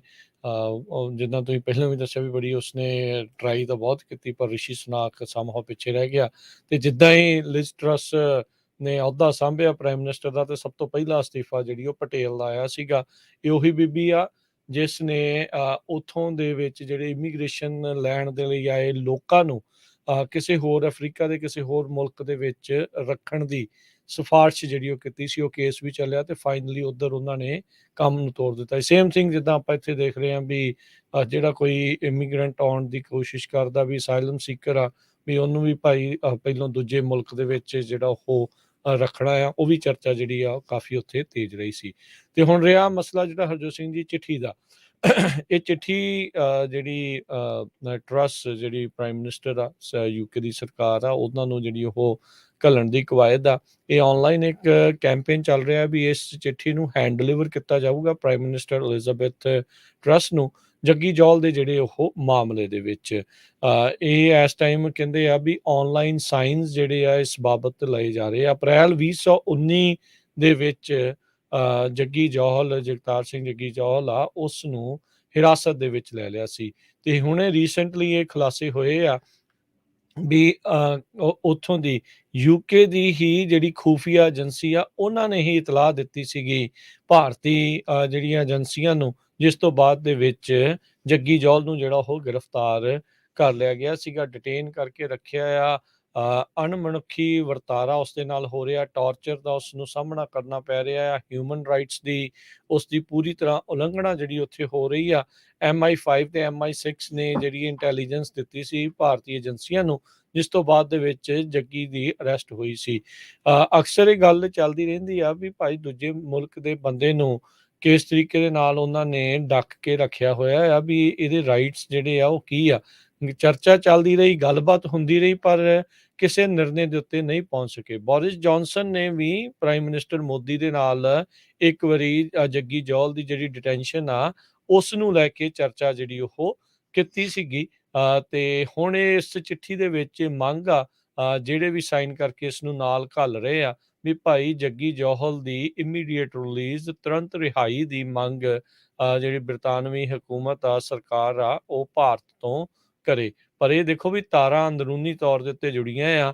ਇਹ ਬ੍ਰਿਟੇਨ ਦੇ ਲੋਕਾਂ ਨੇ ਸਿੱਖਾਂ ਦੇ ਨਾਲ ਹਮੇਸ਼ਾ ਹੀ ਜਿਹੜਾ ਉਹ ਦਗਾ ਕਮਾਇਆ ਆ। ਹਜ਼ਾਰਾਂ ਹੀ ਲੱਖਾਂ ਹੀ ਜਿਹੜੇ ਸਿੱਖ ਇਹਨਾਂ ਦੇ ਲਈ ਵਰਲਡ ਵਾਰਾਂ 'ਚ ਜਿਹੜੇ ਉਹ ਮਰ ਗਏ, ਉਹ ਇਹਨਾਂ ਦੇ ਲਈ ਗੋਲੀ ਖਾਧੀ ਇਹਨਾਂ ਨੇ ਤੇ ਬਾਅਦ ਦੇ ਵਿੱਚ 1984 ਦਾ ਜਿਹੜਾ ਕਤਲੇਆਮ ਹੋਇਆ, ਹਮਲਾ ਕੀਤਾ ਦਰਬਾਰ ਸਾਹਿਬ ਅਕਾਲ ਤਖ਼ਤ ਸਾਹਿਬ ਦੇ ਉੱਤੇ, ਉਸ ਦੇ ਵਿੱਚ ਜਿਹੜੀ ਥ੍ਰੈਚਰ ਹੁੰਦੀ ਸੀਗੀ ਉਸ ਦਾ ਹਿੱਸਾ ਸੀਗਾ। ਤੇ ਹੁਣ ਜੌਹਲ ਦੇ ਮਾਮਲੇ ਦੇ ਵਿੱਚ ਆਪਾਂ ਦੇਖ ਰਹੇ ਹਾਂ ਵੀ ਇਹਨਾਂ ਦੀ ਖੂਫੀਆ ਏਜੰਸੀਆਂ ਦਾ ਜਿਹੜਾ ਉਹ ਹੱਥ ਜਿਹੜਾ ਹੋ ਰਿਹਾ ਆ। ਤੇ ਹੁਣ ਇਹ ਚਿੱਠੀ ਕਹਿੰਦੇ ਵੀ 14 ਤਰੀਕ ਨੂੰ ਡਿਲੀਵਰ ਕੀਤੀ ਜਾਣੀ ਆ, 14 ਸਤੰਬਰ ਨੂੰ। ਸੋ 7 ਦਿਨ ਹੈਗੇ ਆ ਵੀ ਜੇ ਕੋਈ ਇਸ ਕੈਂਪੇਨ ਦੇ ਵਿੱਚ ਹਿੱਸਾ ਲੈਣਾ ਚਾਹੁੰਦਾ ਆ, ਆਪਣਾ ਨਾਮ ਇਸ ਚਿੱਠੀ ਦੇ ਵਿੱਚ ਐਡ ਕਰਨਾ ਚਾਹੁੰਦਾ ਆ, ਤਾਂ ਉਹ ਐਡ ਕਰੇ ਤੇ ਜਿਹੜੀ ਪ੍ਰਾਈਮ ਮਿਨਿਸਟਰ ਐਲਿਜ਼ਾਬੈਥ ਟਰੱਸ ਆ ਉਸ ਨੂੰ ਇਹ ਚਿੱਠੀ ਘੱਲੀ ਜਾਵੇਗੀ ਜੀ।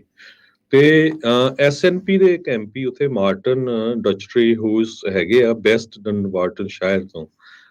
ਉਹਨਾਂ ਨੇ ਪਾਰਲੀਮੈਂਟ ਦੇ ਵਿੱਚ ਇਹ ਕਿਹਾ ਆ ਵੀ ਮੇਰਾ ਕਨਸਟੀਚੁਐਂਟ ਹੈਗਾ ਆ ਮਿਸਟਰ ਜੌਹਲ, ਜੱਗੀ ਜੌਹਲ, ਤੇ 188ਵਾਂ ਉਹਦਾ ਟ੍ਰਾਇਲ ਚੱਲ ਰਿਹਾ। ਜਿੱਦਾਂ ਹਜੇ ਤੱਕ ਵੀ ਭਾਰਤ ਦੀ ਸਰਕਾਰ ਆਪਣਾ ਮਨ ਨਹੀਂ ਬਣਾ ਸਕੀ ਵੀ ਉਹਦੇ ਤੇ ਕਿਹੜਾ ਚਾਰਜ ਲਾਣਾ। 188 ਵਾਰ ਉਸ ਨੂੰ ਪੇਸ਼ ਕੀਤਾ ਜਾ ਚੁੱਕਾ ਹੈਗਾ ਆ। ਸੋ ਉਹਨਾਂ ਨੇ ਅੱਗੇ ਜਾ ਕੇ ਇਹ ਕਿਹਾ ਵੀ ਪਹਿਲੇ ਜਿਹੜੇ ਪ੍ਰਾਈਮ ਮਿਨਿਸਟਰ ਸੀ ਬੋਰਿਸ ਜੌਨਸਨ, ਉਹ ਤਾਂ ਲਾਰੀ ਲੱਪੇ ਲਾਉਂਦੇ ਰਹੇ ਆ ਤੇ ਹੋਪਫੁਲੀ ਜੋ ਨਵੀਂ ਪ੍ਰਾਈਮ ਮਿਨਿਸਟਰ ਲਿਜ਼ ਟਰੱਸ ਆਈ ਆ ਤੇ ਉਹਨਾਂ ਦੇ ਜਿਹੜੇ ਫੋਰਨ ਸੈਕਟਰੀ ਹੈਗੇ ਉਹ ਰਲ ਕੇ ਇਹਦਾ ਸੋਲੂਸ਼ਨ ਲੱਭਣਗੇ ਵੀ ਇਸ ਨੂੰ ਐਜ਼ ਏ ਆਰਬਿਟਰੇਰੀ ਜਿਹੜਾ ਆ ਡਿਟੈਂਸ਼ਨ ਦੇ ਅੰਡਰ ਰੱਖਿਆ ਗਿਆ ਆ। ਤੇ ਨਹੀਂ ਤਾਂ ਉਹ ਕਹਿੰਦਾ ਵੀ ਮੈਨੂੰ ਖਤਰਾ ਬਹੁਤ ਆ। ਜੋ ਉਸ ਏਰੀਏ ਦੇ MP ਆ ਕਹਿੰਦੇ ਵੀ ਮੇਰੇ ਏਰੀਏ ਦੇ ਹਜ਼ਾਰਾਂ ਦੀ ਗਿਣਤੀ ਦੇ ਵਿੱਚ ਸਿੱਖ ਆਪਣੇ ਜਿਹੜੇ ਆ ਉਹਨਾਂ ਦਾ ਜਿਹੜਾ ਪਹਿਲਾ ਮੁਲਕ ਆ ਇੰਡੀਆ, ਉੱਥੇ ਜਾਂਦੇ ਆਉਂਦੇ ਆ, ਹਰ ਸਾਲ ਘੁੰਮਣ ਫਿਰਨ ਜਾਂਦੇ ਆ। ਤੇ ਇਹ ਤਾਂ ਜੱਗੀ ਜੌਹਲ ਤੋਂ ਬਾਅਦ ਹੋਰ ਕਿਸੇ ਦੀ ਵੀ ਵਾਰੀ ਆ ਸਕਦੀ ਹੈਗੀ ਆ। ਸੋ ਉਸ ਨੂੰ ਕਿਸ ਤਰ੍ਹਾਂ ਆਪਾਂ ਰੋਕ ਸਕਦੇ ਹਾਂ ਤਾਂ ਕਿ ਜੇ ਇੰਡੀਆ ਦੀ ਸਰਕਾਰ ਹੋਰ ਕਿਸੇ ਬੰਦੇ ਨੂੰ ਫੜ ਕੇ ਫਿਰ ਉੱਥੇ ਰੱਖ ਲੈ ਜੀ, ਤੇ ਹੁਣ 188 ਵਾਰੀ ਕੋਰਟ 'ਚ ਪੇਸ਼ ਕਰਕੇ ਵੀ ਉਹਦੇ ਤੇ ਕੋਈ ਲੀਗਲ ਚਾਰਜਸ ਨਾ ਲਾਵੇ। ਸੋ ਇਹਦੇ ਸੰਬੰਧ ਦੇ ਵਿੱਚ ਭਾਈ Amrik Singh, chair of Sikh federation UK ਦੇ ਹੈਗੇ ਆ, ਉਹਨਾਂ ਨੇ ਇਹ ਕਿਹਾ ਹੈਗਾ ਵੀ ਅਸੀਂ ਉੱਥੇ ਦੀ ਜਿਹੜੀ ਪਾਰਲੀਮੈਂਟ ਆ ਉਹਦੇ ਡਾਊਨਿੰਗ ਸਟਰੀਟ ਤੇ ਆਉਣ ਵਾਲੇ ਸਮੇਂ ਦੇ ਵਿੱਚ ਪ੍ਰੋਟੈਸਟ ਵੀ ਕਰਾਂਗੇ ਵੀ ਇਹ ਬਹੁਤ ਮਾੜੀ ਗੱਲ ਆ। ਪਹਿਲਾਂ ਤਾਂ ਇੱਥੇ ਦੀਆਂ ਜਿਹੜੀਆਂ ਏਜੰਸੀਜ਼ ਆ ਉਹਨਾਂ ਨੇ ਗਲਤ ਇਨਫੋਰਮੇਸ਼ਨ ਦਿੱਤੀ ਇੰਡੀਆ ਦੀ ਸਰਕਾਰ ਨੂੰ, ਤੇ ਦੂਸਰੇ ਨੰਬਰ ਦੇ ਉੱਤੇ ਫਿਰ ਇੰਡੀਆ ਦੀ ਸਰਕਾਰ ਨੇ ਇੰਨੀ ਵਾਰੀ ਕੋਸ਼ਿਸ਼ ਕੀਤੀ ਆ ਉਹਦੇ ਤੇ ਝੂਠਾ ਕੇਸ ਪਾਉਣ ਦੀ, ਪਰ ਹਜੇ ਤੱਕ ਵੀ ਜਿਹੜਾ ਆ ਉਹ ਕੁਝ ਸੋਲਿਡ ਪ੍ਰੂਫ ਨਹੀਂ ਲਿਆ ਸਕੇ। ਜੀ ਜੀ ਬਿਲਕੁਲ। ਇਹ ਤਾਂ ਸ਼ਰੇਆਮ ਵੀ ਜਿਹੜਾ ਹਰਜੋਤ ਸਿੰਘ ਜੀ ਧੱਕਾ ਹੀ ਆ ਵੀ ਕੀ ਆ। ਜਿੱਦਾਂ ਤੁਸੀਂ ਕਿਹਾ ਵੀ 188 ਵਾਰੀ ਪ੍ਰੀ ਟਰਾਇਲ ਪ੍ਰੀਲਿਮਿਨਰੀ ਹੀਅਰਿੰਗ 5 ਸਾਲ ਹੋ ਗਏ ਆ ਖੱਜਲ ਖੁਆਰੀ ਦੇ ਵਿੱਚ ਜਿਹੜਾ ਉਹ ਕੀਤਾ ਹੋਇਆ ਹੈ। ਬਸ ਇਹ ਦਿਖਾਉਣਾ ਵੀ ਭਾਈ ਸਾਡੀ ਜਿਹੜੀ ਧੌਂਸ ਤੁਹਾਡੇ ਉੱਤੇ ਜਿਹੜੀ ਉਹ ਚੱਲਦੀ ਆ ਤੇ ਤੁਹਾਨੂੰ ਅਸੀਂ ਦੂਜੇ ਦਰਜੇ ਦੇ ਨਾਗਰਿਕ ਦੇ ਵਜੋਂ ਹੀ ਸਮਝਦੇ ਹਾਂ। ਇਹ ਬਾਰ-ਬਾਰ ਇਹ ਚਿਤਾਇਆ ਜਾਂਦਾ ਹੈ ਤੇ ਇਹ ਦਰਸਾਇਆ ਜਾ ਰਿਹਾ ਹੈਗਾ ਆ। ਅਗਲੀਆਂ ਜਿਹੜੀਆਂ ਹਰਜੋਤ ਸਿੰਘ ਜੀ ਖਬਰਾਂ ਦੇ ਵੱਲ ਜੇ ਨਜ਼ਰ ਮਾਰਦੇ ਜਾਈਏ, ਜਿਹੜੀ ਸਟਾਕ ਮਾਰਕੀਟਸ ਆ ਉਹ ਕਹਿੰਦੇ ਆ ਵੀ ਹੁਣ ਤਿਆਰੀ ਕਰ ਰਹੀ ਆ ਵੀ 3 ਕੁਆਟਰ ਪੁਆਇੰਟ ਹਾਈਕ ਜਿਹੜੀ ਫੈਡ ਦੇ ਵੱਲੋਂ ਇਸ ਮਹੀਨੇ ਦੇ ਵਿੱਚ, ਸਤੰਬਰ ਮਹੀਨੇ ਦੇ ਵਿੱਚ ਵੀ ਕੀਤੀ ਜਾ ਸਕਦੀ ਆ। ਬੀਤੇ ਹਫ਼ਤਿਆਂ ਦੇ ਵਿੱਚ ਜਰੋਮ ਪਾਵਲ ਆ, ਉਹਨਾਂ ਨੇ ਇਹ ਕਲੀਅਰ ਕਰ ਦਿੱਤਾ ਸੀਗਾ ਵੀ ਭਾਈ ਅਸੀਂ ਹਾਲ ਦੀ ਘੜੀ ਆਪਣੀ ਪਾਲਿਸੀ ਦੇ ਵਿੱਚ ਕੋਈ ਵੀ ਚੇਂਜ ਨਹੀਂ ਲਿਆਉਣ ਜਾ ਰਹੇ। ਹੁਣੇ ਵਾਈਸ ਫੈਡ ਦੇ ਜਿਹੜੇ ਵਾਈਸ ਚੇਅਰ ਬਰੈਨਾਰਡ, ਉਹਨਾਂ ਨੇ ਵੀ ਕਹਿੰਦੇ ਵੀ ਇਹ ਵਚਨ ਦਿੱਤਾ ਆ ਜਾਂ ਗੱਲ ਕਹੀ ਆ ਵੀ ਭਾਈ ਜਿੰਨਾ ਟਾਈਮ ਵੀ ਲੱਗੇ ਇਨਫਲੇਸ਼ਨ ਨੂੰ ਰੋਕਣ ਦੇ ਲਈ ਹੀ ਅਸੀਂ ਤਿਆਰ ਹਾਂ ਤੇ ਜੋ ਕੁਝ ਵੀ ਕਰਨਾ ਪਵੇ ਉਹ ਅਸੀਂ ਕਰਾਂਗੇ।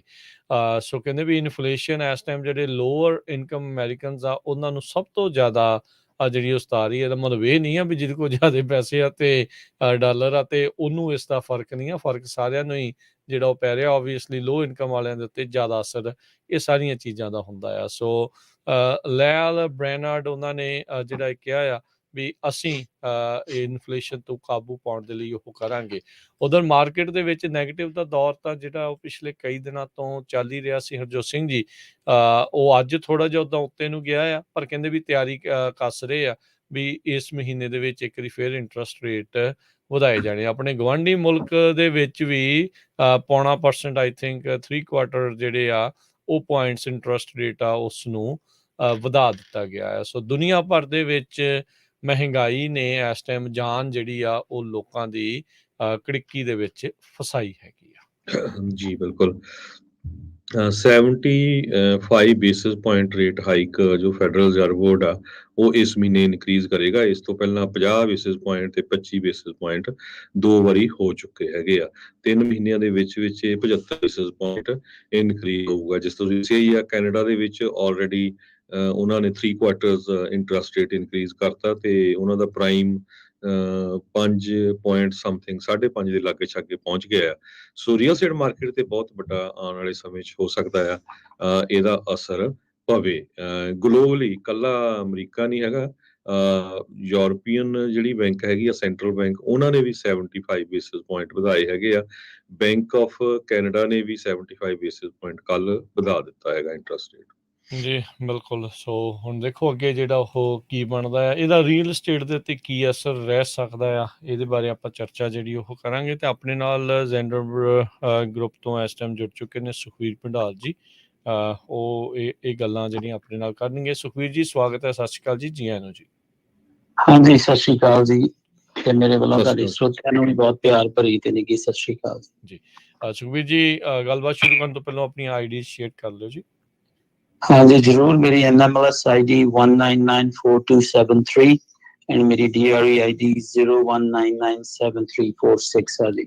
ਸੋ ਕੀ ਹੈ ਜੀ ਲੇਟੈਸਟ ਅਪਡੇਟ ਮਾਰਗੇਜ ਰੇਟਸ ਆ ਉਸ ਨੂੰ ਲੈ ਕੇ?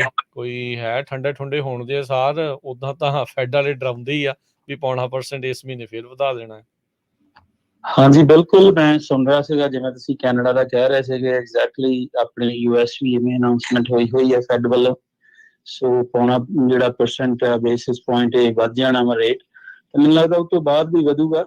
ਪਰ ਹਾਂ ਇਹਦੇ ਨਾਲ ਇਹ ਜ਼ਰੂਰ ਹੈ ਕਿ ਬਈ ਜਿਹਨੇ ਵੀ ਘਰ ਲੈਣਾ ਵਾ ਕੋਈ ਇਹਦੀ ਨਿਰਾਸ਼ਾ ਵਿੱਚ ਜਾਣ ਦੀ ਲੋੜ ਨਹੀਂਗੀ, ਕਿਉਂਕਿ ਜਦੋਂ ਰੇਟ ਥੋੜਾ ਚਿਰ ਪਹਿਲਾਂ 6.5 ਸੀਗਾ 30 ਈਅਰ ਦੇ ਲਾਗੇ ਛਾਗੇ, ਤੇ ਉਹੀ ਰੇਟ ਜਿਹੜਾ ਵਾ ਬਾਅਦ ਦੇ ਵਿੱਚ ਤਕਰੀਬਨ 5% ਤੇ ਵੀ ਆ ਗਿਆ ਸੀਗਾ।